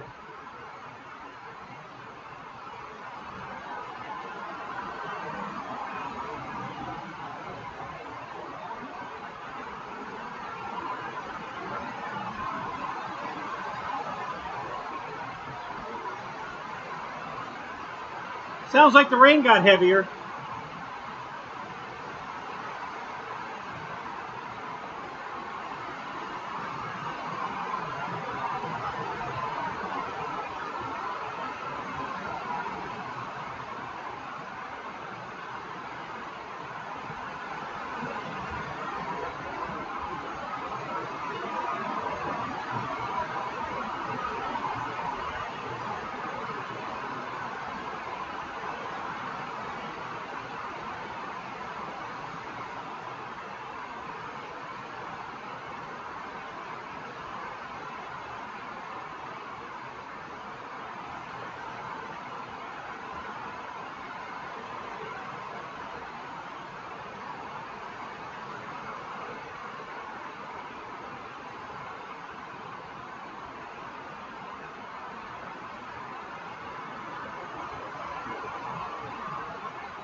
Just go back to manual mode, Victor. You won't have that problem. It's the voice to text is what screws it up.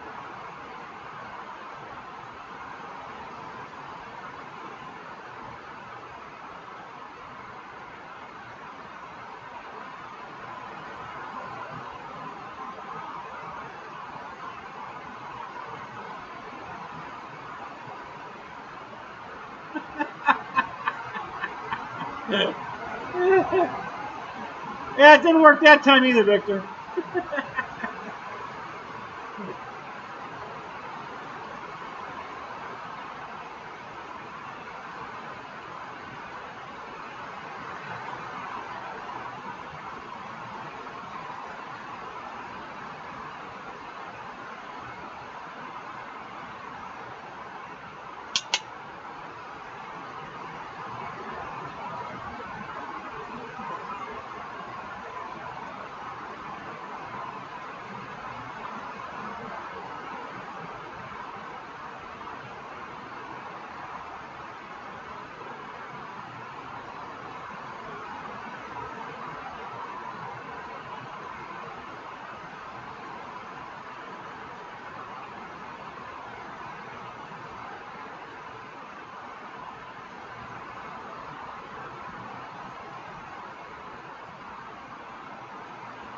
You feel like shit from 2 cookies? I'm with Fred.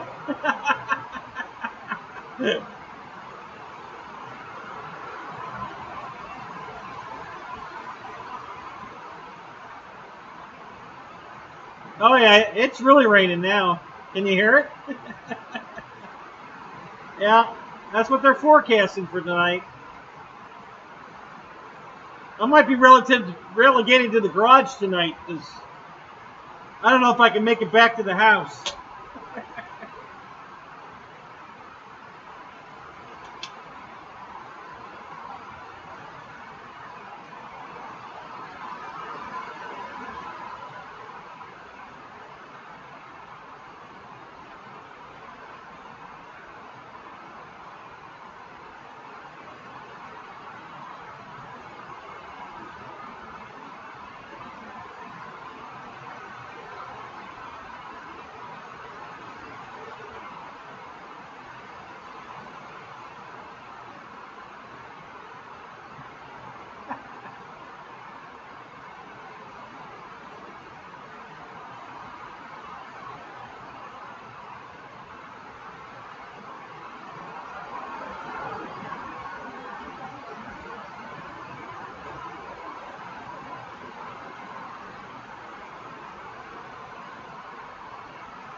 Hang on one second, I want to check something.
I just wanted to check, see if I was getting any water in the garage. Not a drop.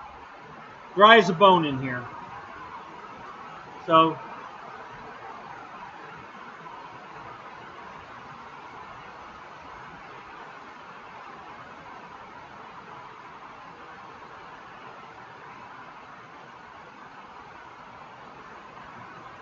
what's up, Dork? How you doing? Are you still driving, or are you done for the night?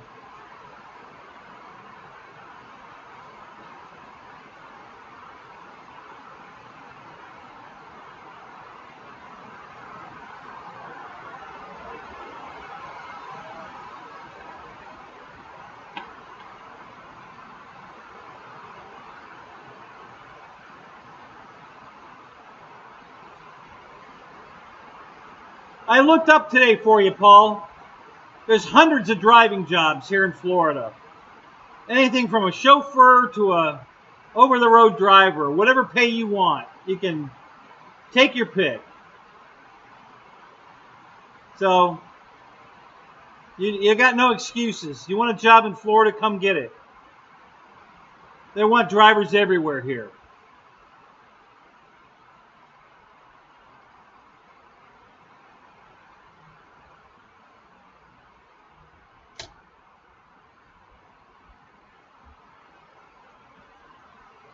Yeah, even Uber's hiring here. Yep.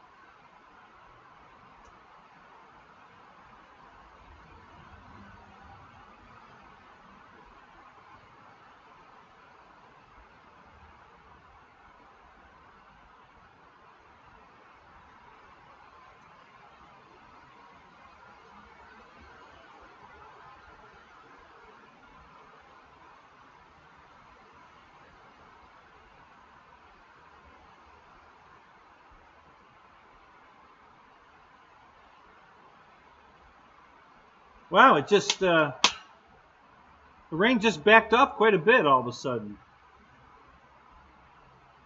I should run in the house and get an umbrella while I got a chance.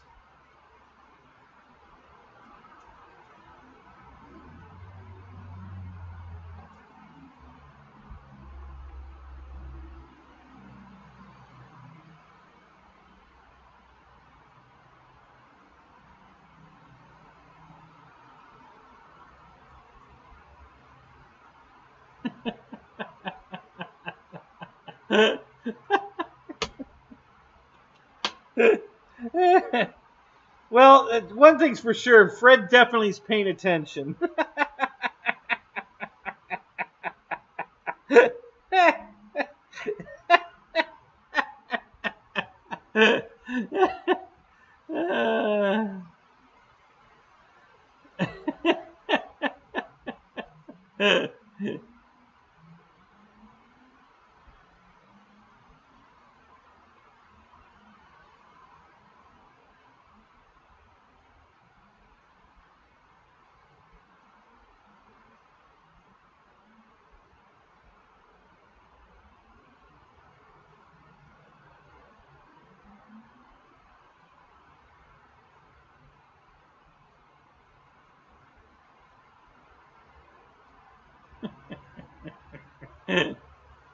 Oh my God, that's too funny.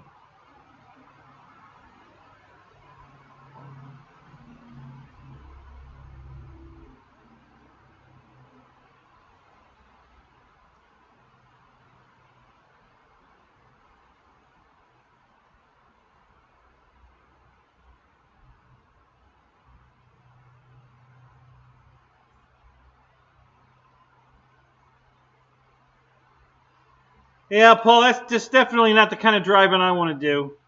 Yeah. God bless you long haulers, because, man, I wouldn't do it. That ain't the job I want.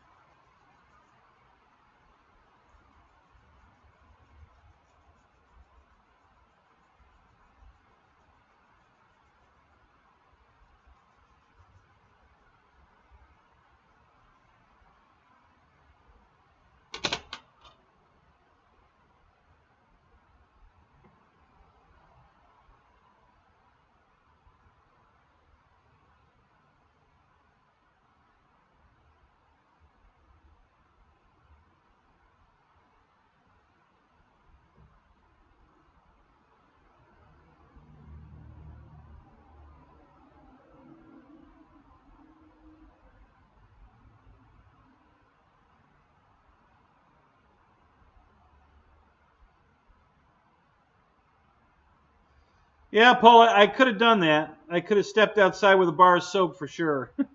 But, unfortunately, I just got out of the shower. So I really didn't need to take another shower. I just got out of the shower.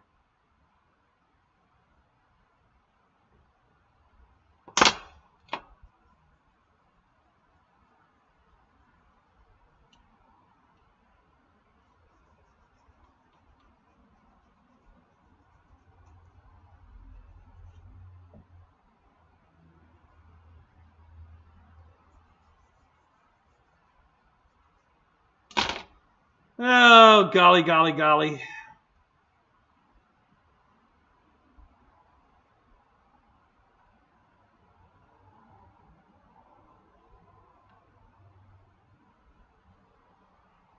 You've done it, don't do it? Oh, God.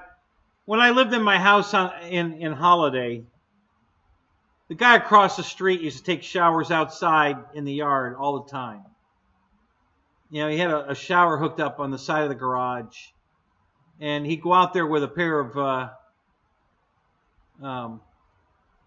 long shorts on. And could have been a bathing suit. And he'd soap all of it up, and then he'd get down inside his pants and clean it all down in there, you know. But he's wearing pants, so you can't see anything, but you know what he's doing. And it wasn't a pretty sight.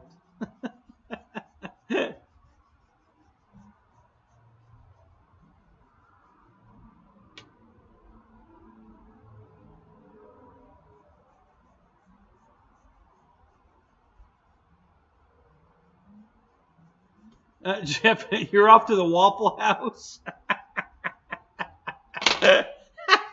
Yeah, maybe you'll meet Mike Bear there while you're there. Yeah, keep an eye out for him because he's usually around. Good night, Jeff.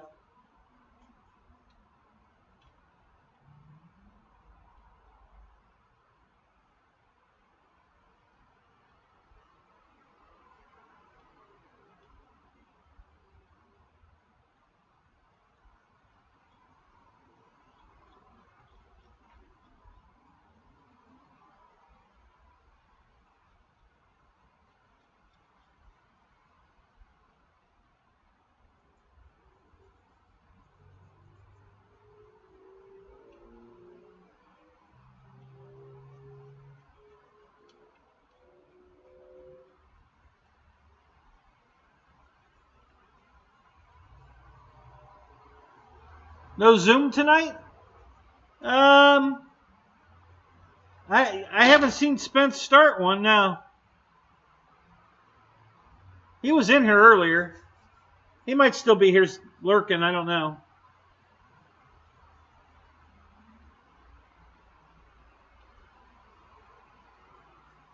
He made some reference earlier about my lips and his organ. I don't know, something like that.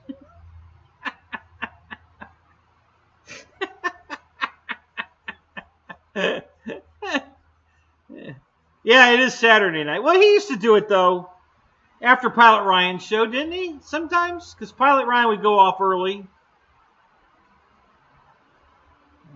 Oh, no, lurkers are allowed here. We have plenty of lurkers. There certainly aren't 21 people chatting right now.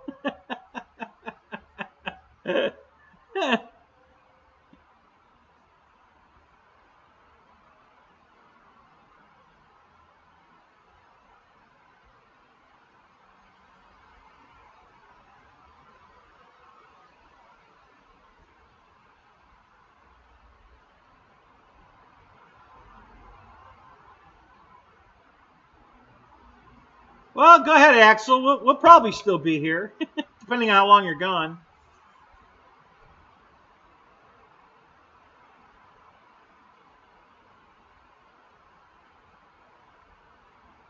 You didn't want to stop watching the nail filing?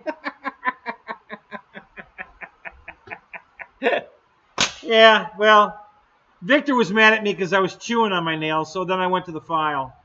So now we have... See, I can't make everybody happy.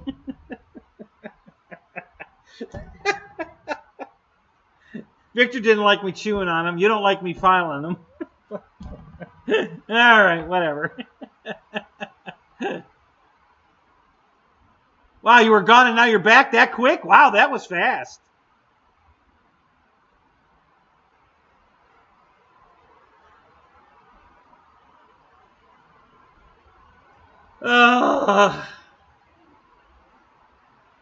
Yep, there it is, guys. You asked for a Zoom, now you got one.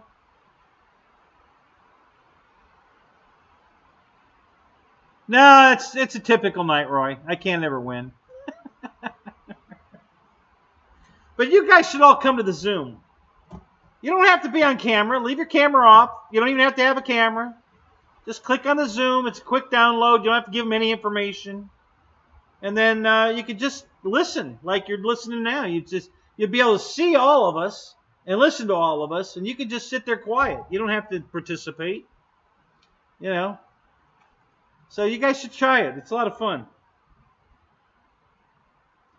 We get even raunchier in the Zoom than we do on here.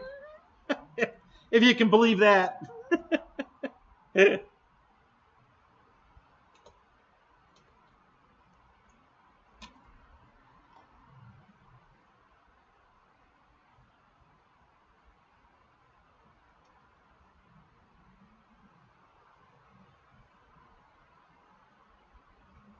Yeah, exactly. The filling and sanding. Yep, that's it.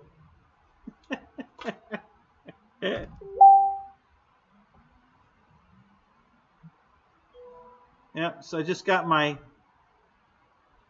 well, Facebook's not open, I don't think. But I got a notification.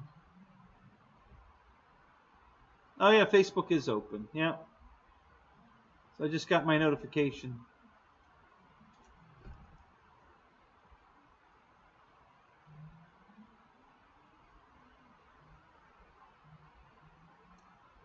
Yeah, so guys, if you want to join the Zoom, click it. It's a lot of fun.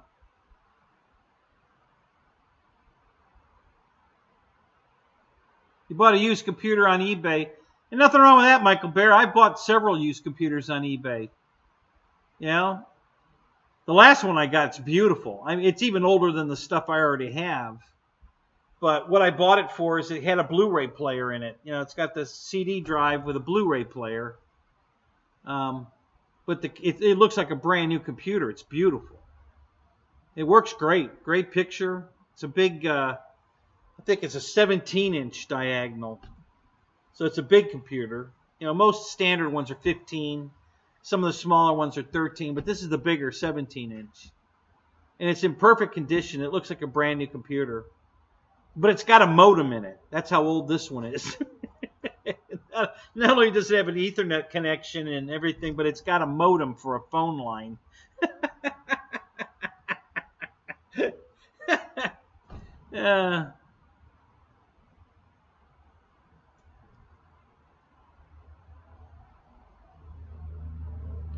Yeah, so, I think I only paid it was less than $100. Yeah, this one's actually got Windows 10 on it. The guy put Windows 10 on it.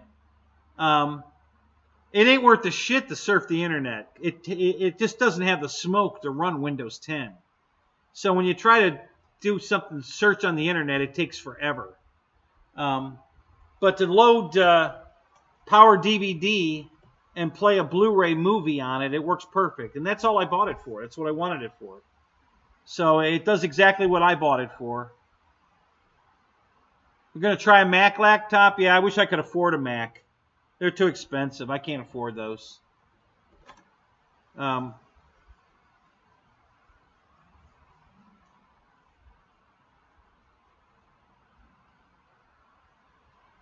got to yank your crank or crank your yank? You got a dilly with your willy?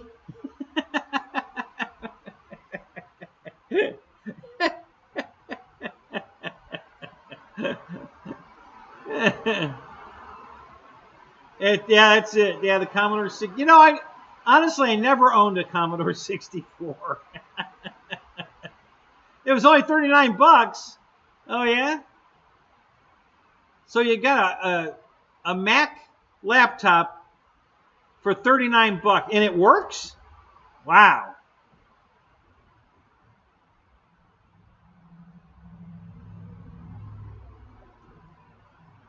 Yeah, well, the refurbished ones come with a warranty, so you really can't go wrong with those.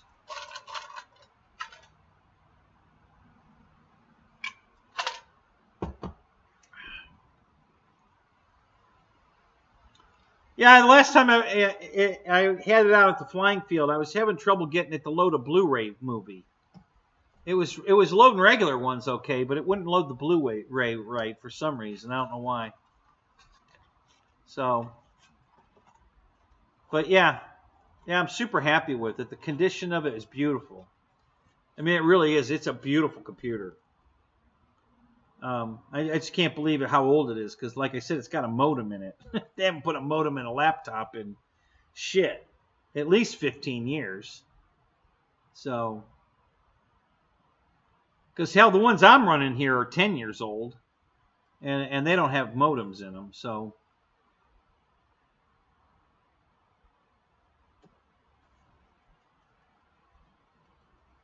yeah, that's the one thing about the Apple stuff is that, you know, I can run it okay. I've had, you know, an Apple before, but, you know, Deb had one. But you're right. You can't, like, Real Flight isn't supported on it.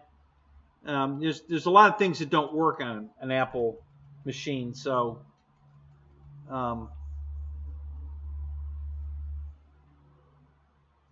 yeah, I'm really thinking about getting an Apple phone.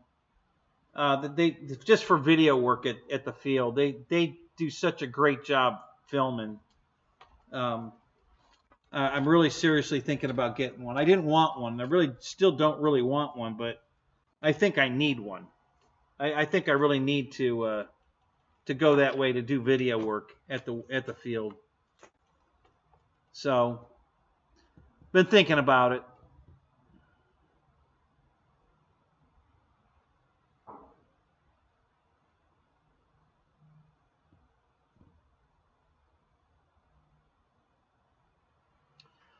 Well, Eric, all you got to do is go to Walmart, get yourself one of these keyboards. I think they're like 22 bucks, okay?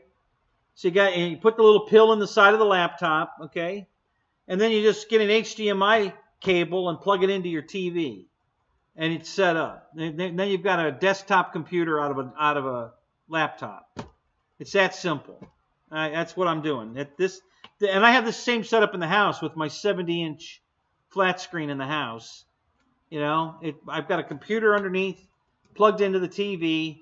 I run the TV with this, and you know, run YouTube or search. You know, I can do everything from this, except the volume. Well, I can even control the volume. Actually, I can control the volume as well. Not the TV volume, but the output of whatever I'm watching's volume, which is essentially the same thing. I'm still controlling the volume. So yeah, I control everything from this. So that's my setup. You know, you get a wireless keyboard. It's got the mouse pad built into it right here. Okay. So you don't need a mouse. And you just HDMI cable it to the TV. You're good to go.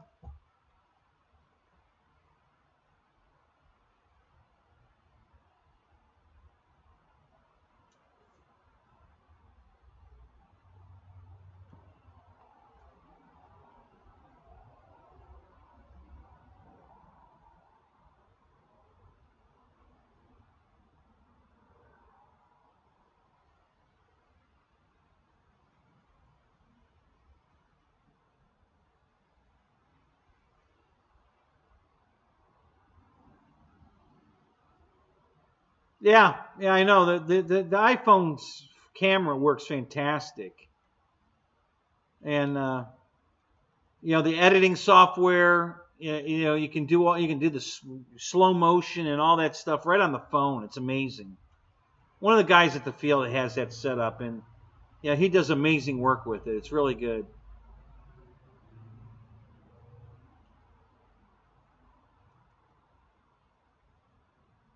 Yeah, I do too, Roy. But you know, if you're going to do video work, you can't beat the iPhone. It, you know, as far as regular surfing the internet and all that, yeah, I'd much rather have an Android phone. But doing YouTube stuff, man, it's just the cat's ass, the iPhone.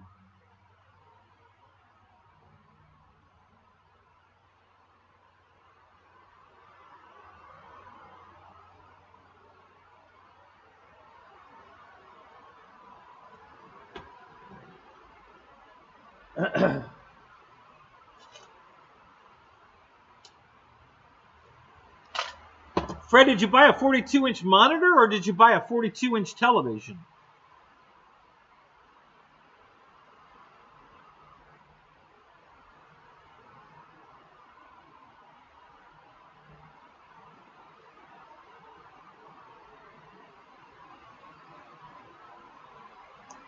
How old's your iPhone, Roy?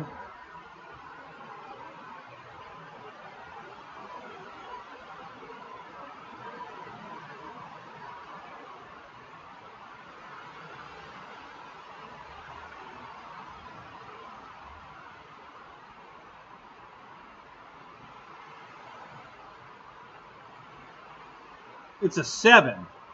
Yeah, they've come a long way since then. You know, all the stuff that, all the new stuff that I Can't Fly, you know, Lewis, all that's from his iPhone. All those videos he runs are all from his iPhone. And Eli out at our field he was showing me the work he was doing with his. He took some video of my Carbon ZT-28 and he did some slow motion stuff. And you can watch the prop going around. He's got it slowed down so much that the prop is, you know, just you can see the blades. And just crazy.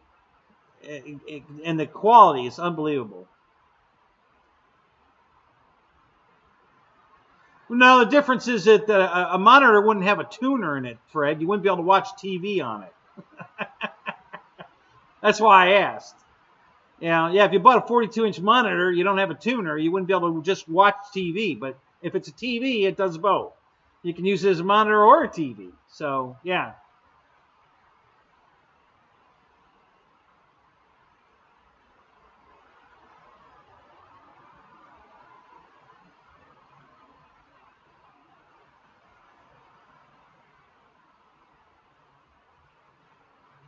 After a senior citizen nap. How you doing, Alberto? That's funny.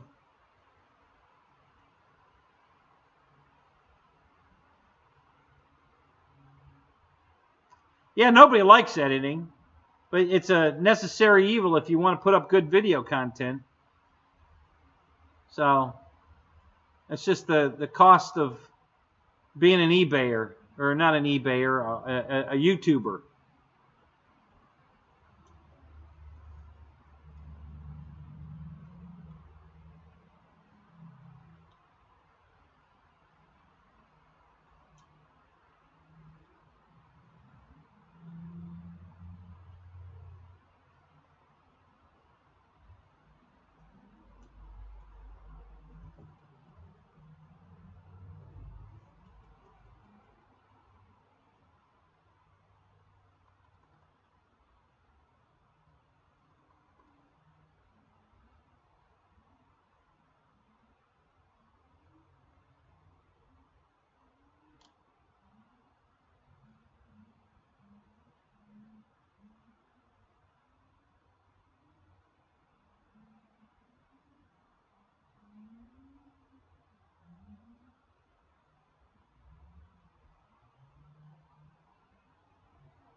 Can you guys hear the? Can you hear the? We're zooming. I got the Zoom open. Can you hear it where you are? I've got my mic muted, so they can't hear me. Unless they're doing this double dipping and watching it.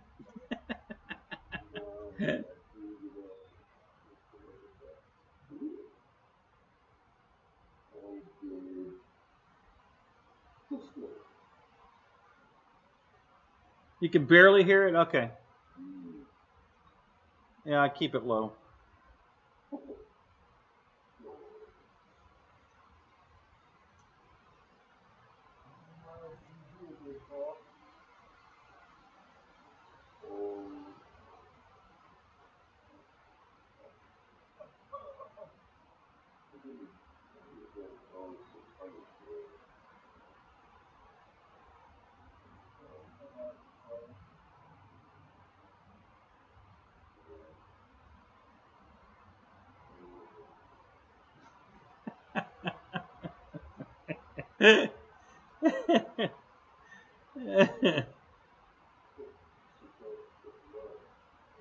Yeah, there was a guy on my bus one day said something to that effect. He said there was a woman on the bus bitching, and he says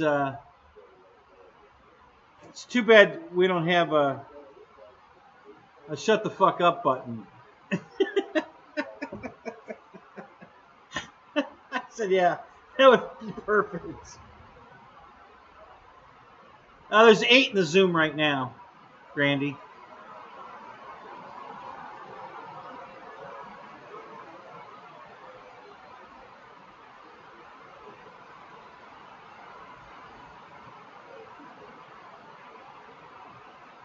Your modem came from Mr. Haney.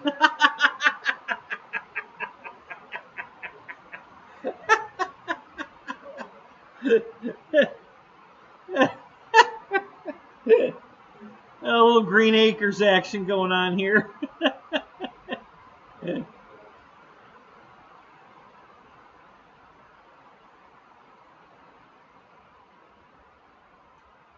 Oh my God, Pilot Ryan's in there.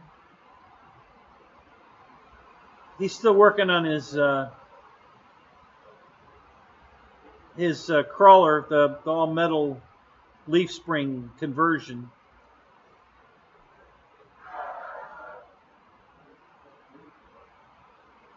What the hell was that sound?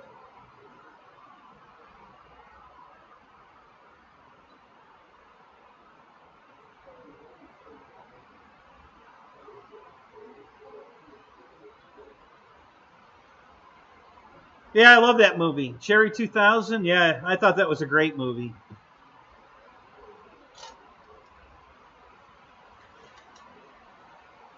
Oh, did you hear that too, Axel? Okay, yeah, I heard that too. I don't know what the hell that was. It was on the internet. It wasn't me. Mountain lion, yeah, something.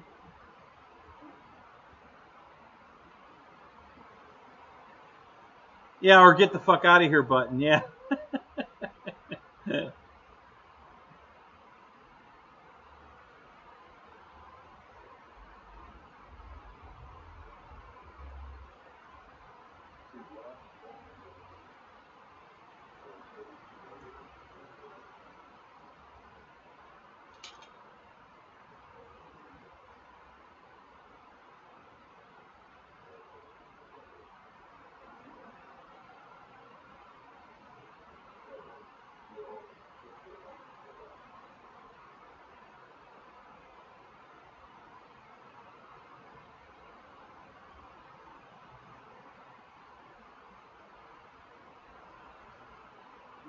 Well, take your clothes off button would be cool.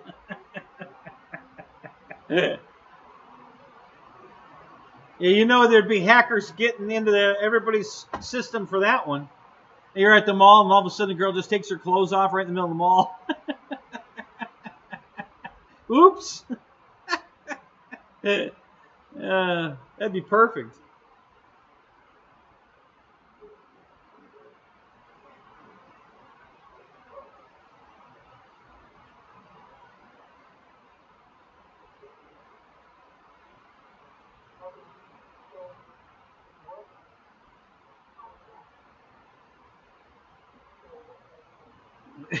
Thank you, Alberto. We do have fun here, and at the same time, sometimes we learn something. You know, you never know.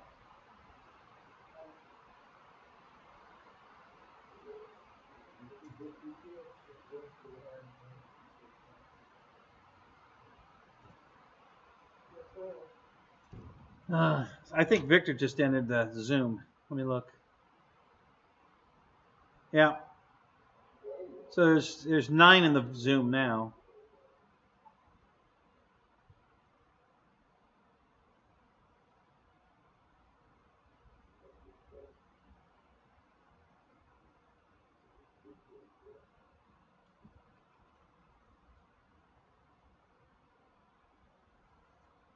Oh, that's good, Axel. Wow, really? $3 a gallon? That's cheap. Wow. Yeah, we're still at like 374. I haven't been paying that because I've been putting nothing but E85 in my truck. So yeah, that's much cheaper. Right now they're talking about Paul driving his truck.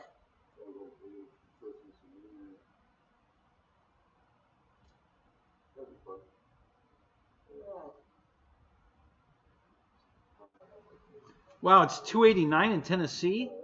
No, is that new, Randy? Did they just lower it to that, or?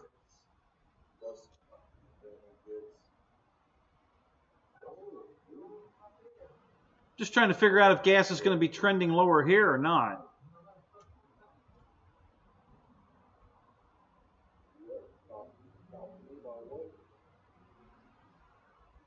$2.53. No kidding. God, we're almost $1 a gallon. We're over $1 a gallon than you. Yeah, I just went to the gas station yesterday while I drove by it on the way to the Christmas party. It was $3.74 a gallon. I'm like, oh my God. And my truck needs gas. I'm gonna have to put some gas in it to get to the station that it sells E85 is about 30 miles away. It's on the way to the flying field, so I'm not going out of my way to do it, but I don't have enough gas in the truck to get to the gas station. So I'm gonna have to put some regular gas in it to get to the E85.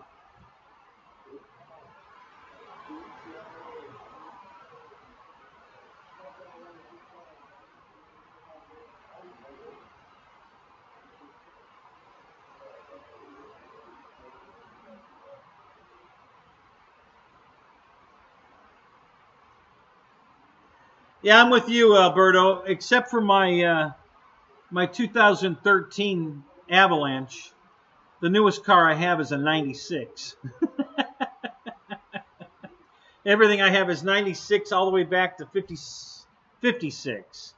Yeah, that's the range I have, 56 to 96. Except for the new Avalanche. That's the only thing I have newer than 96.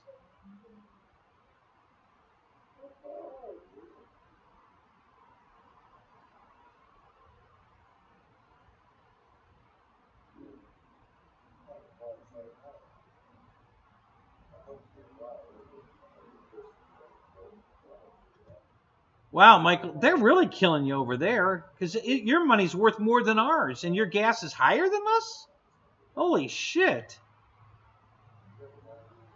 That really sucks.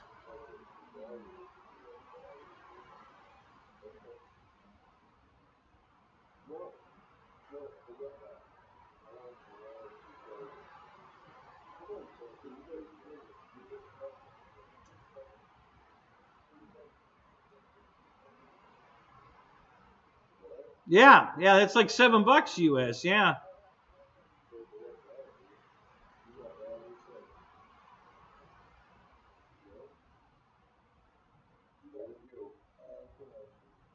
Yeah, so my one Impala will be back on the road soon. I took the transmission over to my guy to get it resealed. It's not broken, it's just leaking. So I have had it in the trunk and I took it out, took it over to him. So when he calls me, tells me it's ready, I'll take the car down there and we'll put the tranny in it, and then my Impala will be back on the road. My 95. The 94 and the 96 are still not on the road, but I'll have the 95 back on the road. They all need different work. The 94 is really just sitting in the garage here with airplanes all over it. Everything's in it. I just need to finish it up. Finish bolting everything in and plug everything in, and that car would be drivable. It's got a new motor and tranny in it. I just haven't finished hooking it up. So, yeah, I got to do that. And that one would be drivable. And then the 95, once the tranny's in it, that one will be drivable again. It's got a tag and insurance on it, so I'm ready to go on that one. Oh, he cuts his hair every 3,000 miles.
Yeah, Lyndon, I don't know what your system is there. Holy crap. I mean, your money is so far off of our money. I don't even understand it.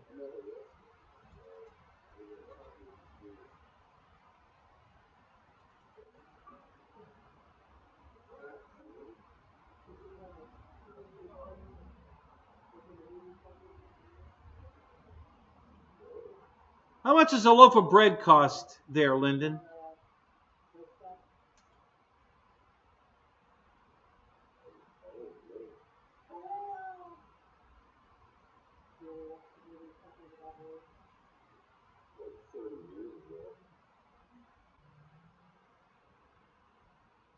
Oh, I've got you beat, Michael Bear. The speedometer in the wagon, my Olds wagon, it's a 92, runs backwards sometimes.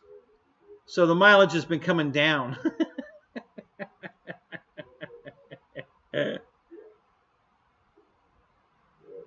Oh, 200 to our dollar? Oh, my God.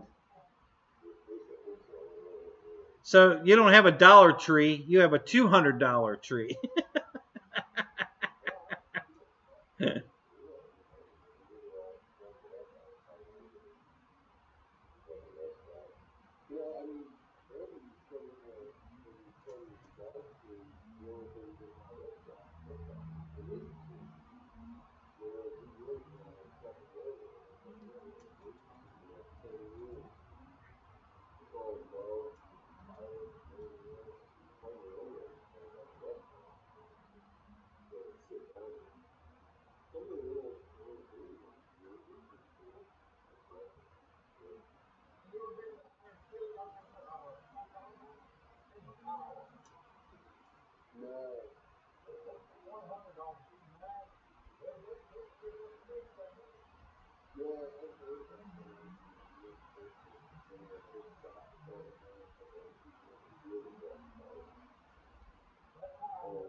Yeah, Lyndon. I once you told me how much the exchange rate was, I figured that that's where your bread would be. So yeah, yeah. I didn't. That was Thank you for that $200 to $1 US.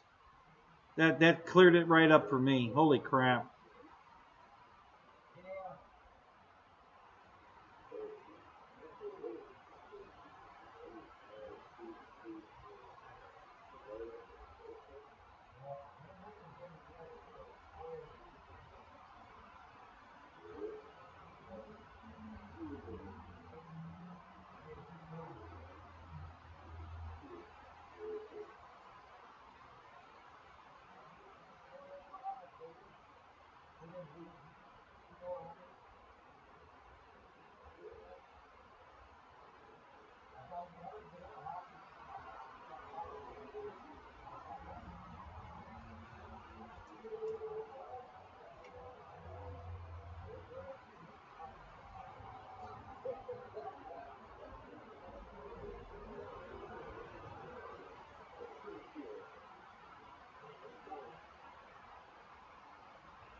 Yeah, I totally get it now, Lyndon. Yeah, it's the money there is crazy.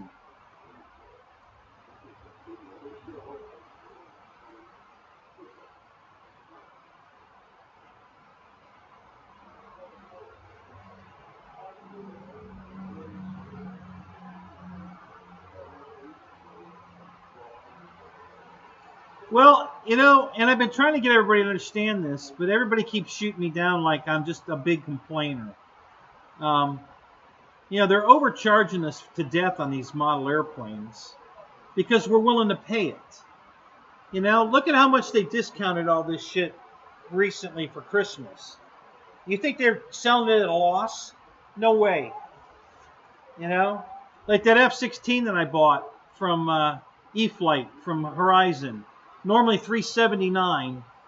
It was on sale for $269. And then I had points I could use that brought it down to like $239. So, and I guarantee you they were still making money on that airplane at a discount of 110 bucks.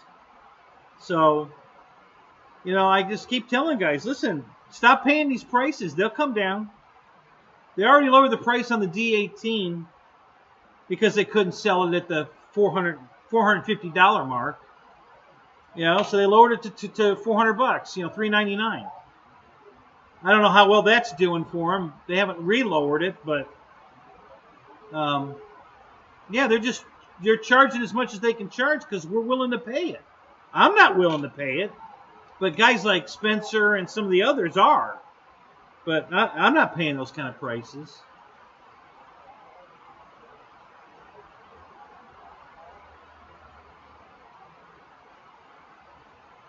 Yeah, Axel, exactly. Except I would never buy the NX10 radio. But yeah, you're right. The E-Flite Viper, way overpriced at $650. The battery's at 100 bucks. Yeah.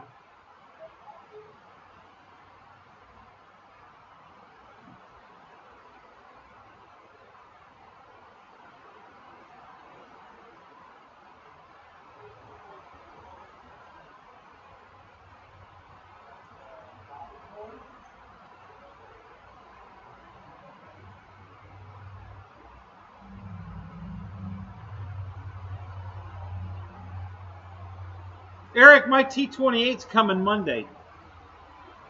I already got a shipping confirmation. It'll be here Monday. I have no idea where your B-17 is, but the T-28s are here. It's on the road to me right now. It'll be here Monday. As far as the motor I'm putting in it, more than likely it's going to either be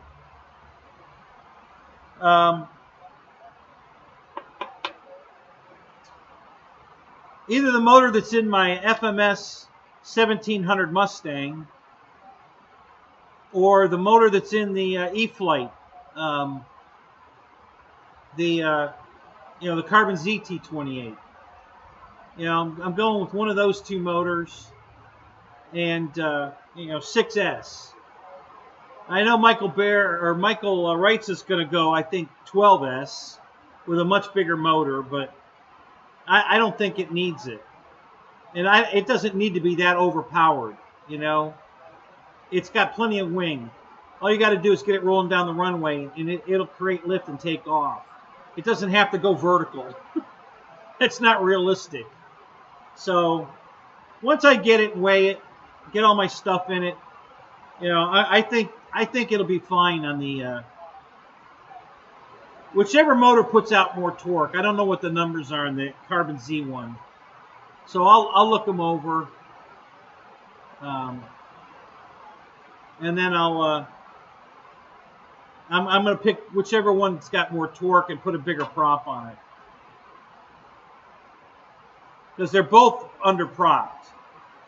The Mustang I had to increase the pitch on the blades on the Mustang, and the Carbon Z, same thing. I put the prop off the Mustang I have, an E-Flite, or not an E-Flite, a free-wing Mustang that was went from a 15.7, I think, to a 16.10. And that's what that plane needs, is that 16.10.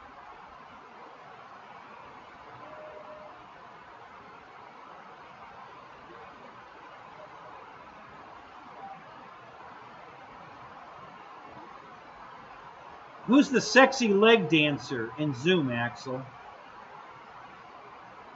Are you talking about on Kenny's, when he was simulcasting his DJ job?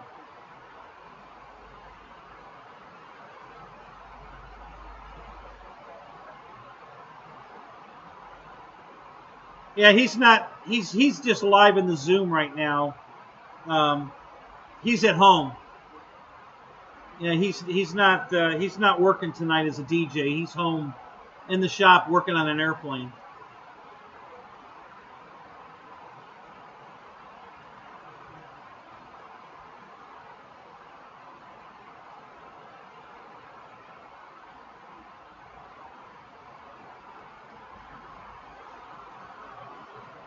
Yeah, Paul, I'll be there in a minute. I got the Zoom running. I'm listening to you. I'm just not. I can't run the camera because the camera's being used for this show, so it won't let me open the camera there. And I have myself muted because I'm talking to my show, not you guys in the Zoom. But I'm listening.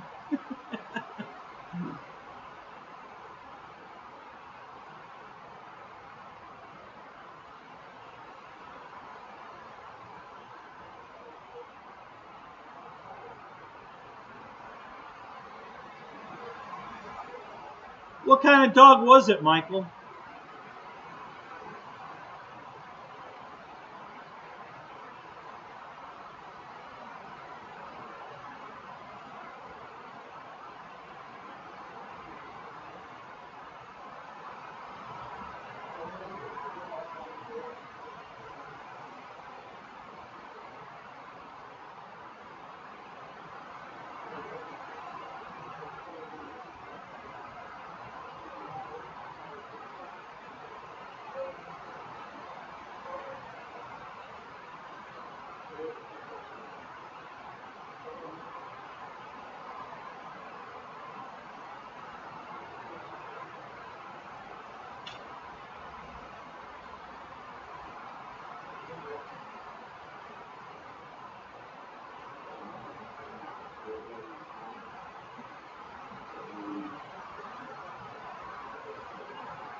Yeah, Eric, the 300 kV motor is probably what I'm using.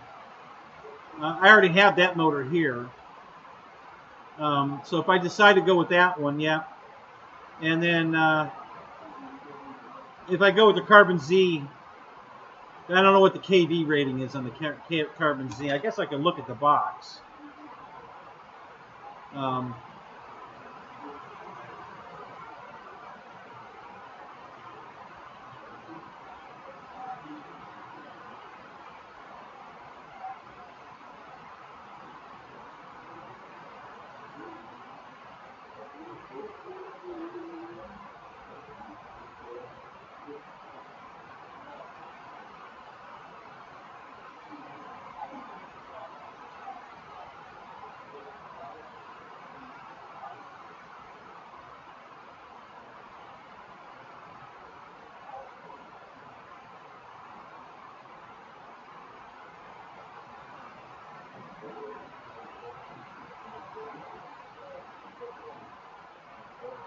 Alberto, who was hosting Jeopardy?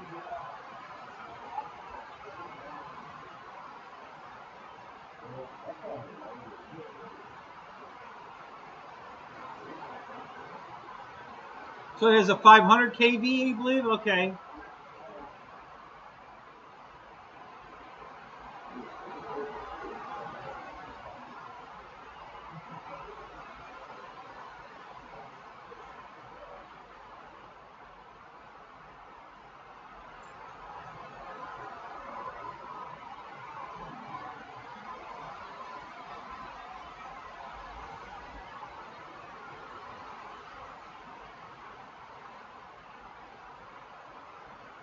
Okay, did they say why they booted her?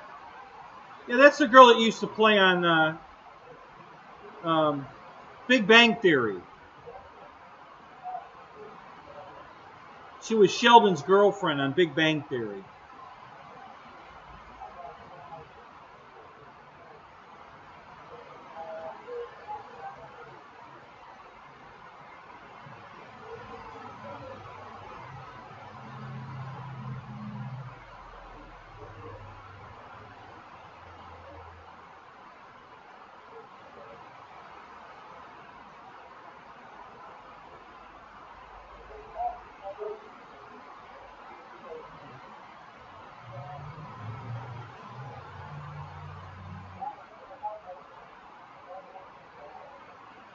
I know they had Ken, the guy that won Jeopardy twice.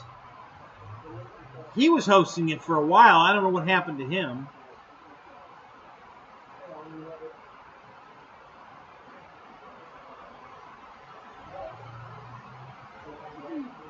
Yeah, they have the same motor, Eric, in the Mustang as they put in the Corsair. Yeah, they both have the same motor. So Banana Hobbies used to have them on clearance really cheap. So I bought at least one. I might have bought two of them. They were really cheap at the time.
Well, she hired one of your pilots, didn't she?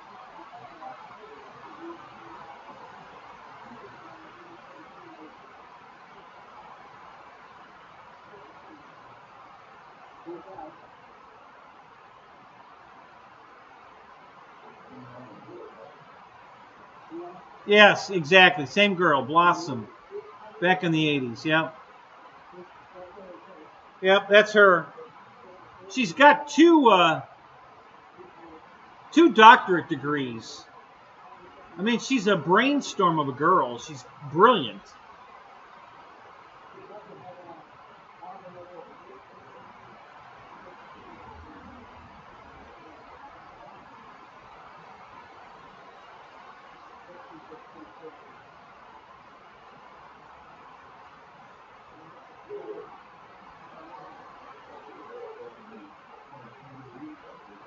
Yeah, she's actually a scientist. I know. She's got her own YouTube channel. She does a podcast on YouTube all the time.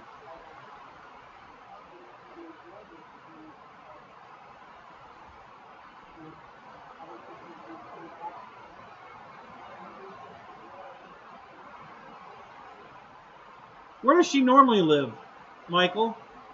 Where's her home? Probably California, isn't it?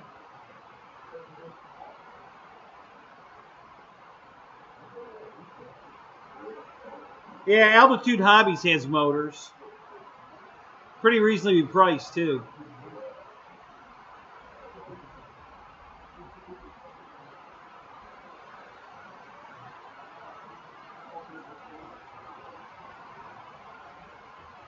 Oh, really? She's living in Nashville now? Really? That's interesting. She's not a country singer.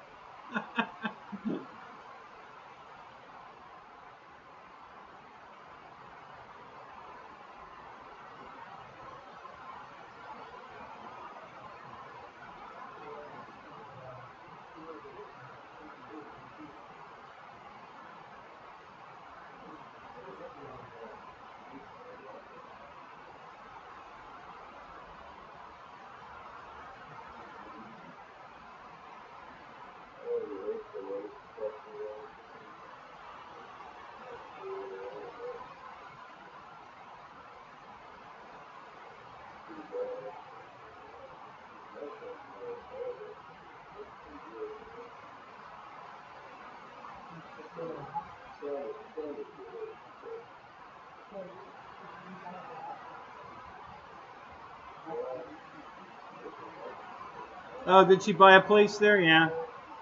Well, that's because her boyfriend lives there.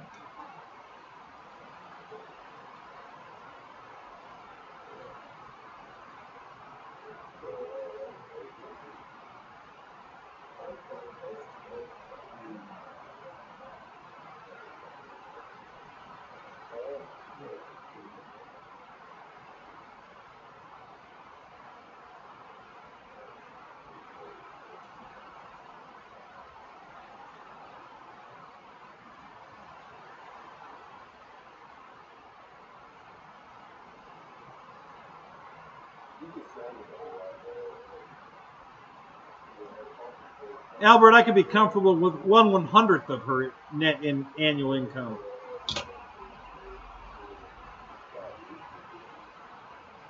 You're fixing chicken egg rolls?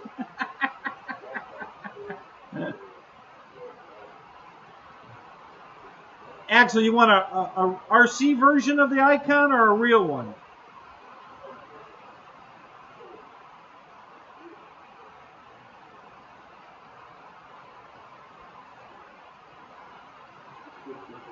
Yeah, get in line, man. You know how much those things are now? And how long the waiting list is?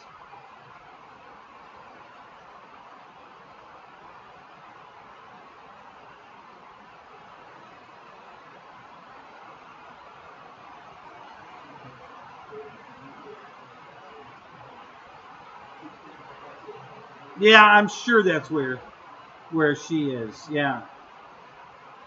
Yep, Axel, you're right. Yep. You know how long the waiting list is?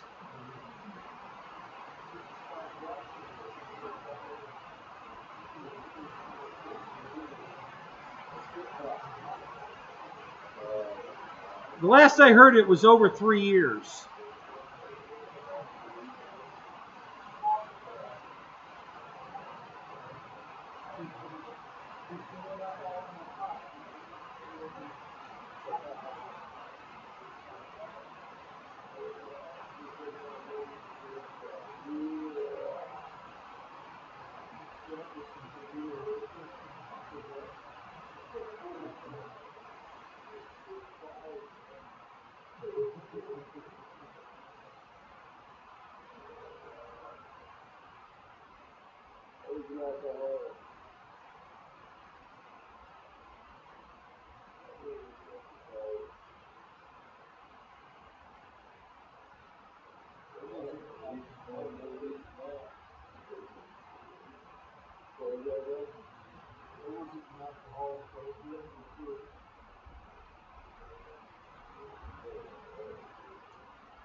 All right, guys, I gotta go pee again. Be right back.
All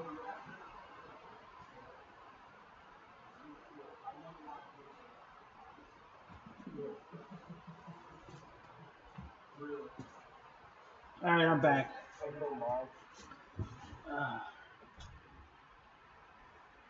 You know, the irony of life is as soon as I get my shit together, it's out.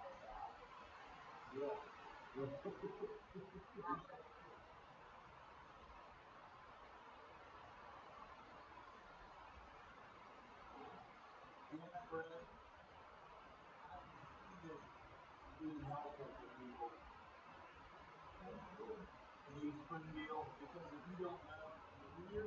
Yeah, unfortunately, I didn't bring an umbrella out with me tonight. I should have. That was kind of stupid.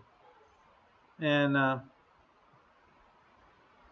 some simple things that should have used it twice, which is always like my favorite thing. Well, it is. Like when it's all big deal, you trip before, or like things you shut off, or whatever.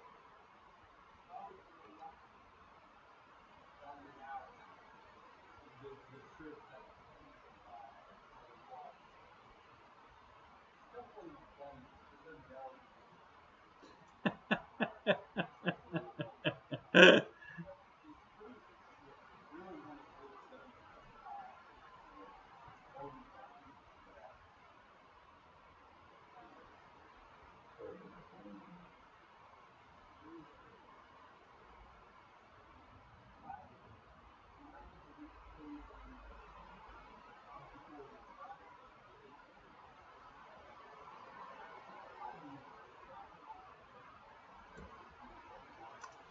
what is it you're getting, Alberto? What kind of freezer section? A bag of what? What is it?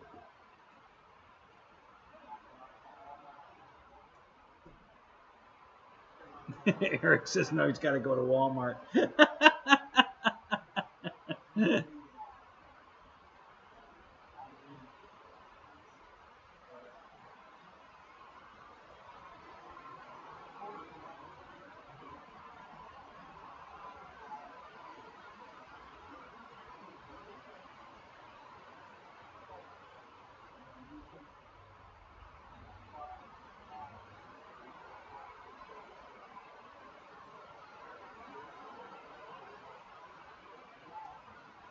Yeah, Alberto, you're doing exactly what I do.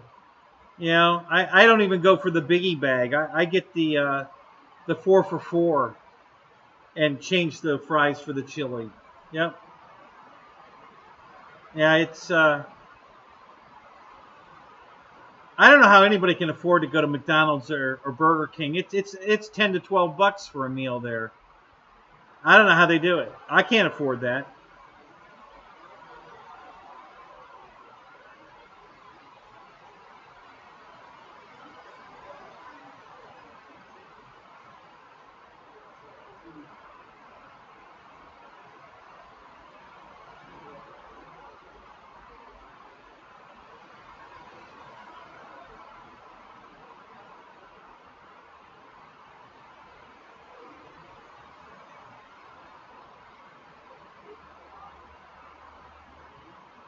Yep, exactly, Alberto. McDonald's lost me about 10 years ago.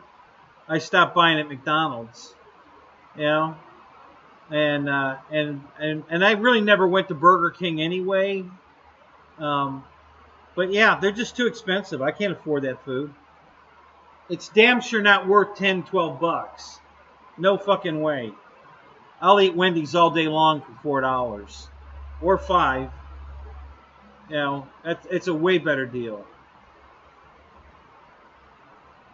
Yeah, my Wendy's still does sell the 4 for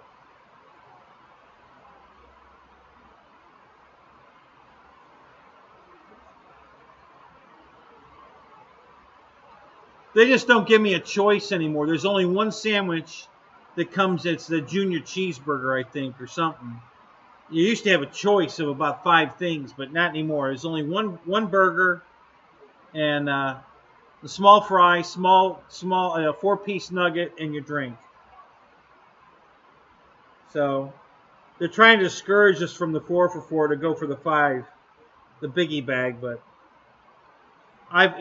You got to be careful. A lot of the big Wendy's are giving you the small fry and the small drink on the biggie.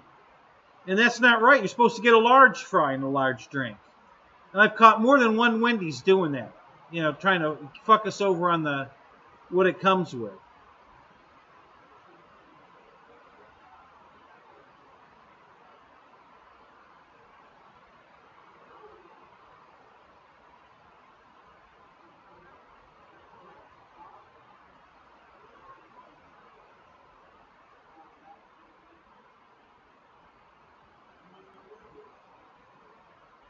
Yeah, you're right, Alberto. That's how much prices have gone up. And that, but Wendy's didn't go up like that, but everybody else did.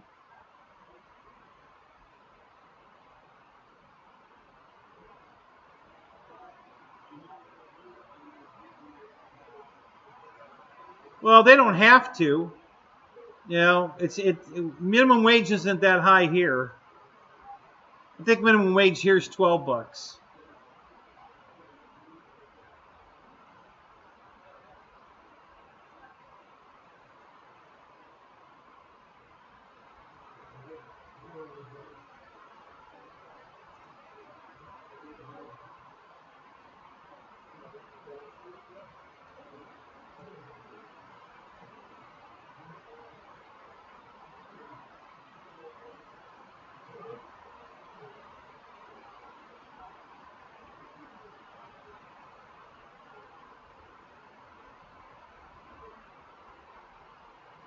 Oh, that's funny. My Wendy's doesn't charge me extra for tomato. Because I always ask them to put a tomato on my sandwich in my 4 for $4. And they don't charge me for it. Yeah, you're right, Eric. Pretty soon they're going to have robot servers.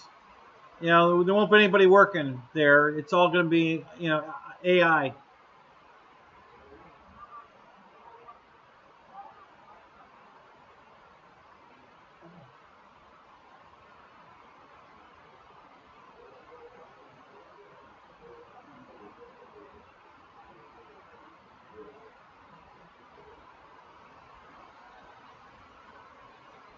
Add ketchup to hot water. What is that? Tomato soup? Tomato. Is that a V8? Is that your cheap V8? Is that what you're doing?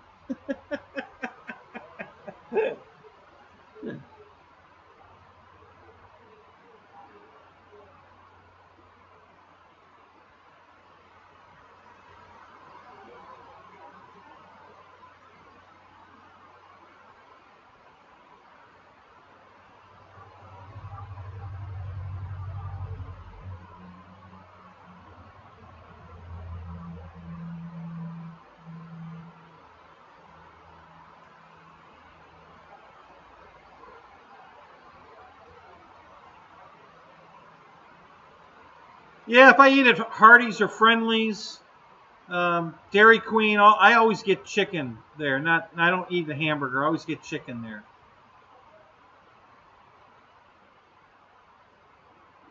Most of them are, you know, they have a grilled chicken sandwich, and that's what I try to get.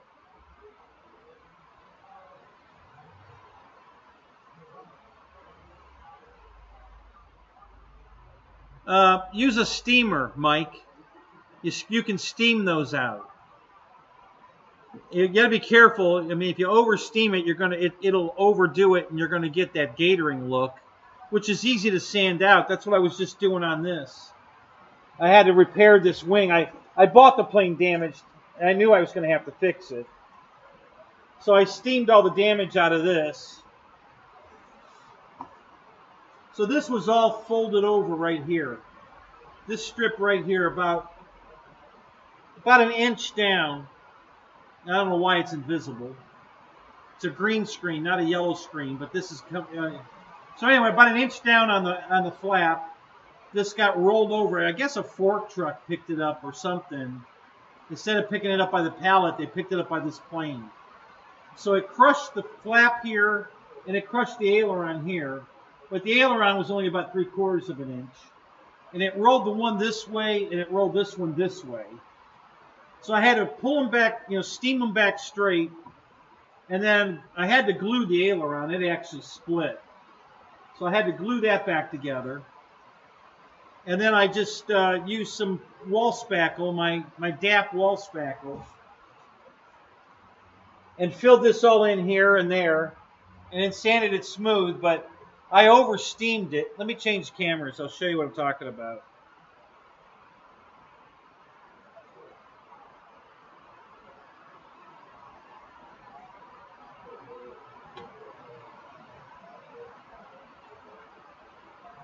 So right here,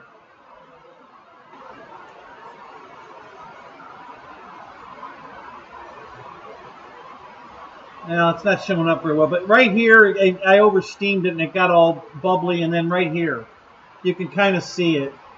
Let me get it real close to the camera. Oh, it went invisible, damn it. Shouldn't be doing that. This isn't green, it's yellow. But you can see the white through the yellow. So it gathered it so the white cells bubbled up. And all you do is sand them. You can sand them back off and smooth it back out, and then you repaint it. So if you happen to overdo it, it's not the end of the world. It's easy to fix. But yeah, just you can use a steam iron. I bought a clothing steamer.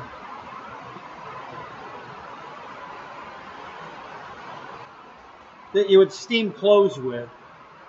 It's got a rack you can hang the clothes on, and it works great though. And you just steam any place you got hanger rash where the foam's compressed. Just a little steam right there will bring it right back out.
All right, Mike Bird, you have a good night. We'll talk to you later.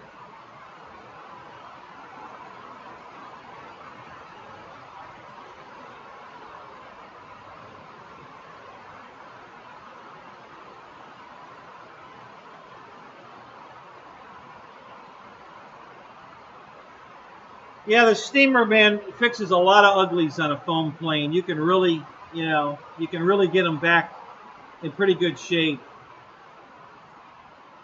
I'm steaming out all the damage on my Cessna 150, the E-Flite, and then I'm going to repaint it yellow. I'm going to paint over the red with yellow. I already bought a decal sheet, so I'm just going to pull all the decals off, get all the damage steamed out of it, repaint it, and then re-decal it. It's going to look like a brand new airplane.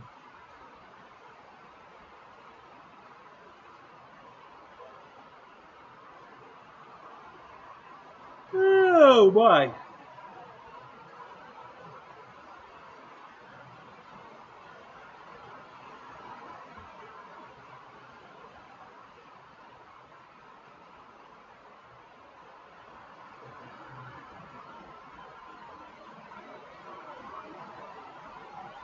All right, Eric. We'll see you. Have a good night, buddy.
So, Alberto, have you bought an RC airplane yet, or are you still waiting?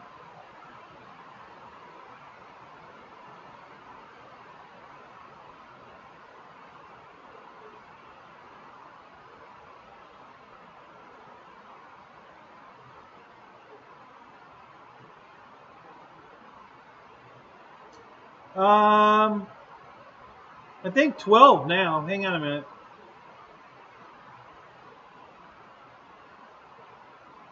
There was 11. Victor just left, but I bet he comes back. He was having some problems. So yeah, there's 10 right now, but there were 11. Yep, yeah, Victor's back. So now there's 11.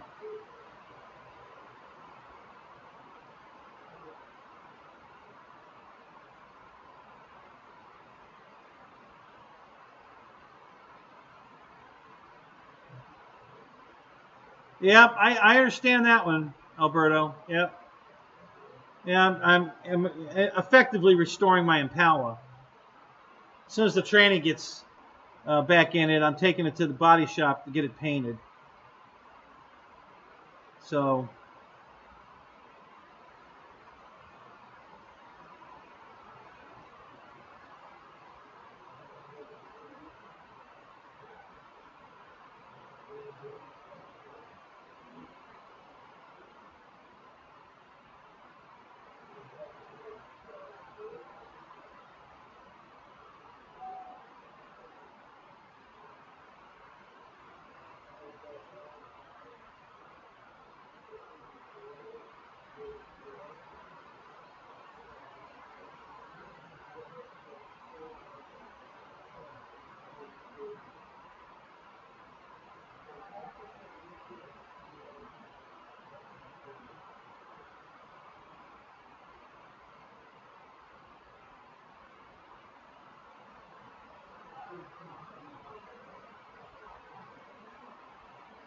yeah, Michael, I've got like 5 of them.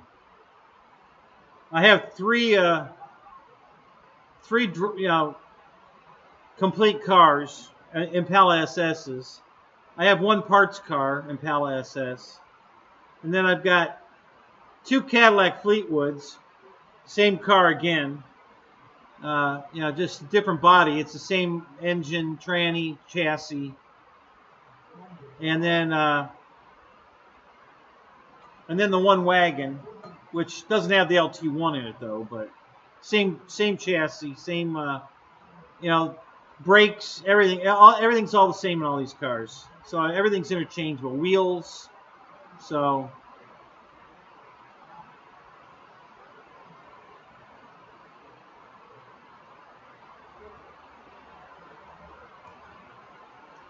well, as everybody either gets rid of their cars or upgrades their cars, they give me all the old parts. Brake rotors, calipers, the air intake boxes, no,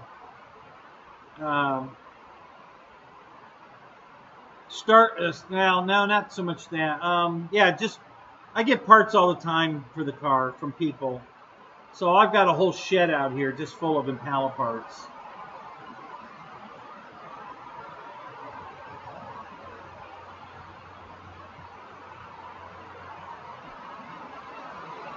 I might be going down to Punta Gorda to pick up another Cadillac.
Thank you, Crystal.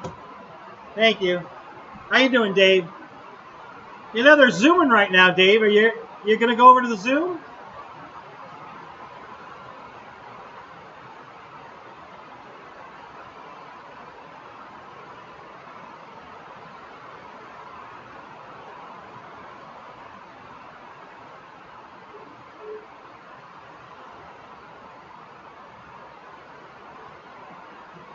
Yeah, my hair's just not laying down right. It was a minute ago, but I can't get it back right now.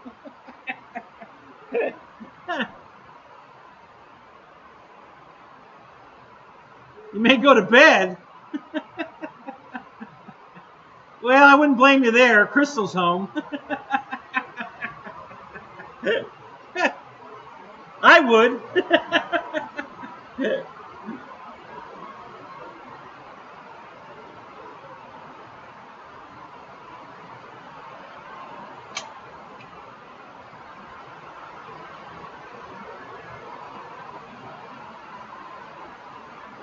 All right, good night. We'll see you later.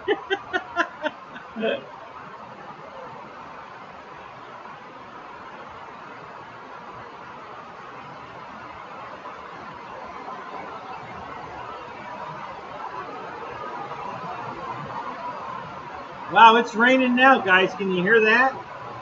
Holy crap.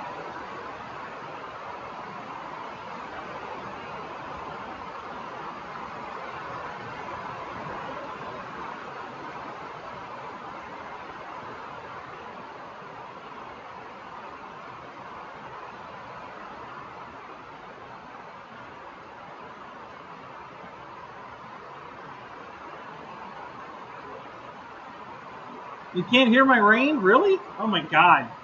Oh, you can hear it. Yeah. Yeah, it's loud right now.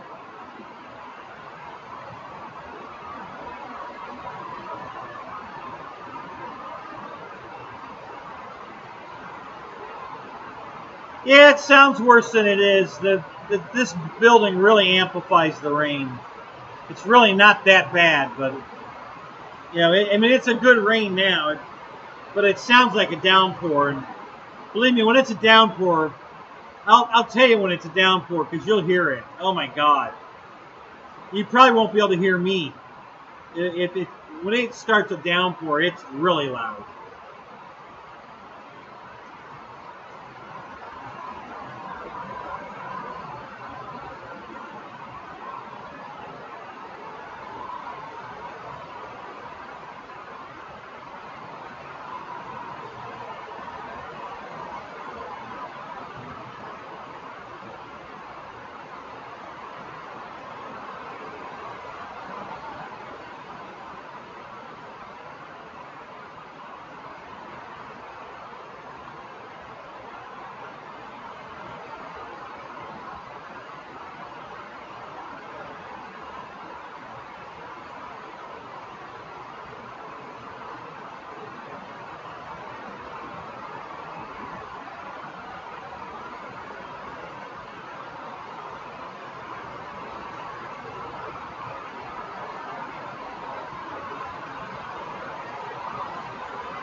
Yeah, Alberta, I remember those days. I'm so glad that everything's non-smoking now. So, much better. I used to hate that.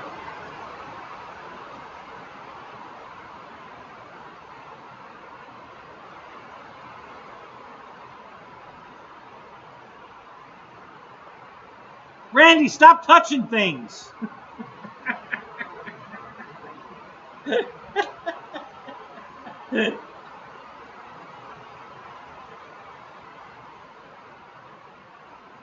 Yeah, it's 1 a.m. here, Roy.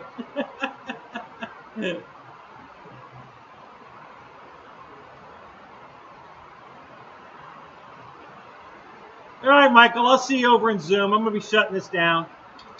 So I'll meet you over there. Yeah, stop touching things.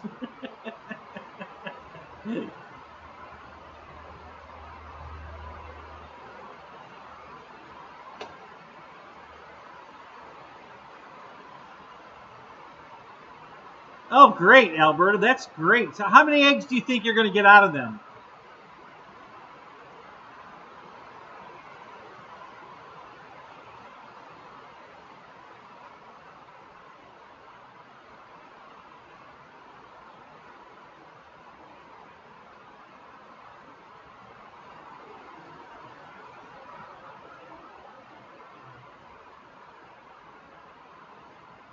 $200 eggs a year each.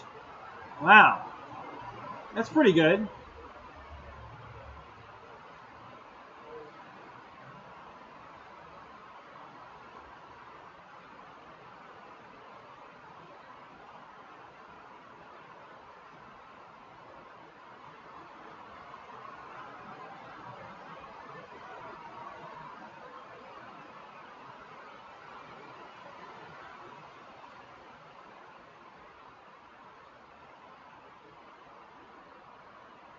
Do you have a rooster too, Alberto, or just hens?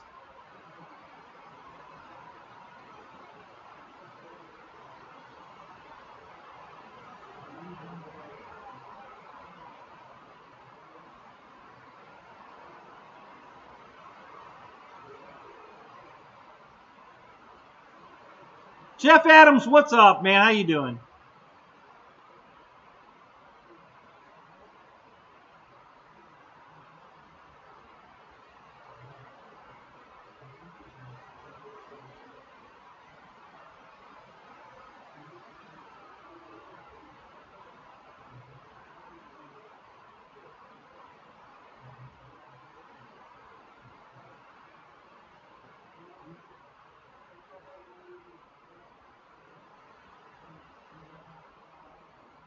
No roosters? Okay.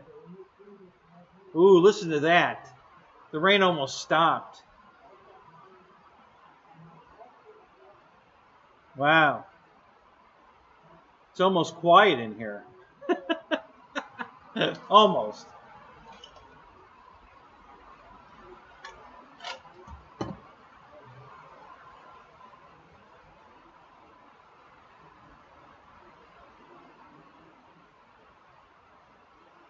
Oh yeah, they're available in a lot of places. Yeah, and they're pretty cheap. So don't overpay for one. They're 40, 50 bucks a lot of places for that hawk. You can get a hawk or a bald eagle. You know, it's just foam board, but yeah, they're pretty cheap. So don't overpay for it.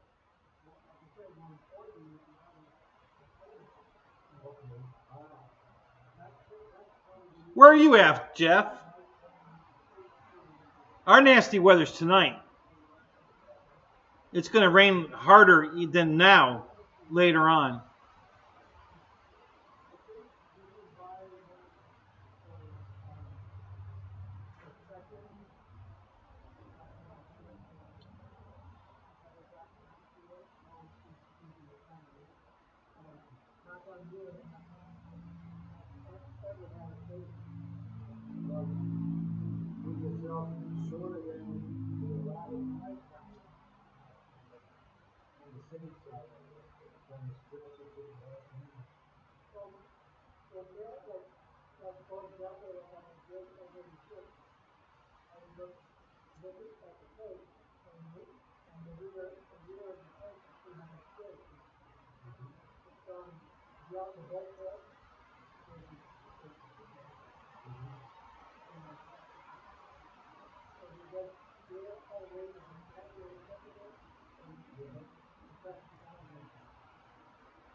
Yeah, Alberta. Well, I do it more for you guys than I do for them, but hopefully one day they're gonna start sending me some stuff to review for them, and maybe I'll get a free airplane or two once in a while. But the main goal really was just I want to help you guys.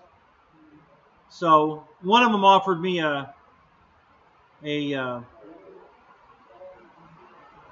influencer deal, but I don't want to make money on it. I want you to save money on it. So I want them to make it so that you use a code and you get to save. Well, I got that. So if you look in the info in this stream, it should be in there. There's a 5% discount at FMS. If you buy an FMS plane and use my link, you should get 5% off at checkout. So that's a start. I'm glad that they're doing that.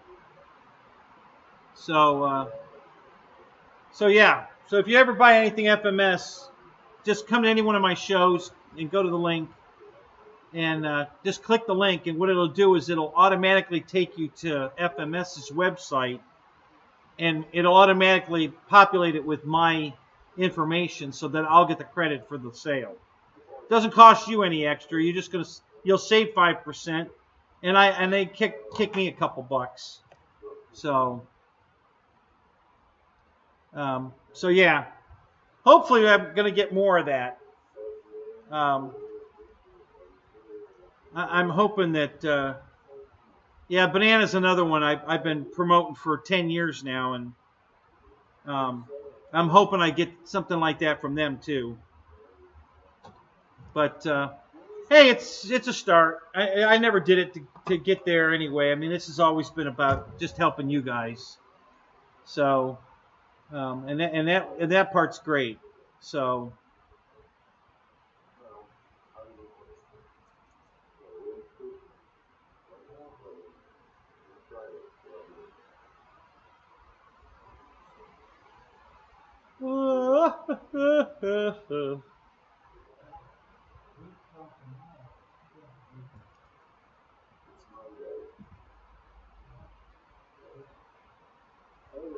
all right, guys, I'm going to shut it down. We've been on for 4 hours.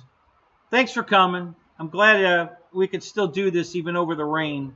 I thought I was going to have to do a show from the living room, and maybe we'd do a real flight because I thought it would be too noisy out here. But apparently it worked okay. So, According to the RC groups thread, a lot of guys are having problems with the new, yeah, the F-86. They're having problems with the air brake servos, right, Jeff? Is that, nobody's mentioned anything else, have they? It's just the servos on the air brakes.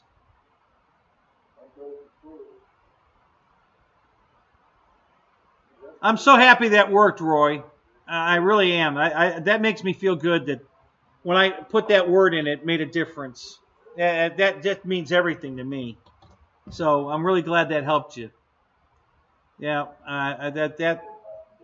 you know, apparently I'm getting noticed there, so that's great. I'm super happy about that. So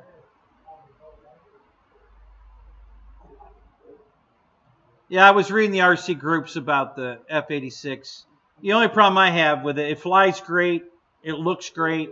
I'm pretty happy with everything. The only problem was the air brakes, and oh, somebody having landing gear popping out? Yeah, they don't use enough glue. You know, and I'm gonna, when I talk to them, because I'm in daily contact with them right now. We have emails back and forth almost every day, so I'm gonna let them know. Listen, guys, we fly off grass here in the United States, not paved runways like you do.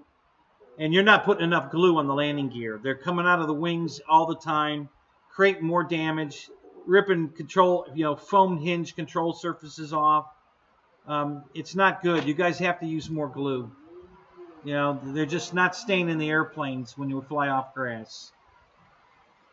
So, but yeah, other than that, I reefed on my landing gear pretty good on the F-86s. I got 2 of them, and they seem to be glued pretty good. But the air brake servos, it was both the right side on both airplanes. The right side air brake burnt up on both of them, and the servo actually melted. It got so hot it just melted the case of the servo. So.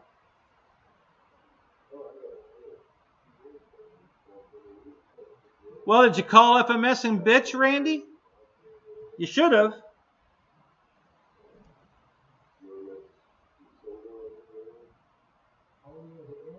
That's the only way we're going to get these people to make a better product is to let them know that what they're making ain't good enough. You know, we got to make it better. So that's why, you know, everybody thinks I'm bitching, but it's not that I'm bitching. I'm letting the factory know, hey, you guys have a problem. You know, you need to fix this.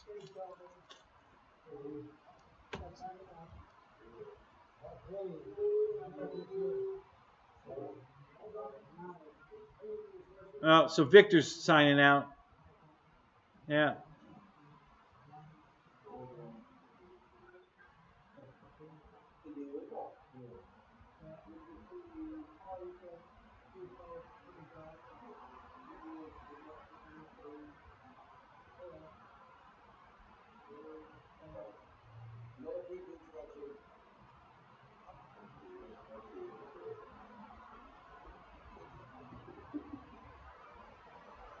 Right, exactly, Jeff. That's exactly my point. We're paying top dollar for these airplanes, and then we're having failures. You know, that's not acceptable. I mean, if they were giving us some great deal on them, I might be willing to eat a thing or two, but not when I'm paying this kind of money. I want it right. So that's why I'm putting up the fight. You know, for the good of all of us, not just because I'm having a problem. I'm trying to get these guys to understand that, you know, for instance, they think we fly off paved runways here because they do. They go to parking lots where they don't fly off grass. I've never seen a video from Japan or China where they're flying off grass. They always fly off of a parking lot, abandoned parking lot, where they're always flying off pavement. They're never flying off grass. So they think we fly the same way, and we don't. Most of our fields here are grass. So they need to know that. So, all right. Well, Jeff, I'm glad you made it. I'm sorry you made it so late, but I'm going to sign off because we've been on for 4 hours, and I'm going to jump over to the Zoom. So I don't even know if they have grass in Japan. You're right. I don't know. Or China. But, yeah. I know I've never seen them fly off of it. So, They just don't know. You know, and so I'm going to let them know. I'm going to let them know so that we can maybe get a better product out of them. So, all right, guys, have a great night. It's great having you here. We'll see you again Thursday or Monday at Fred's show. We'll see you there. All right, so have a great night, guys.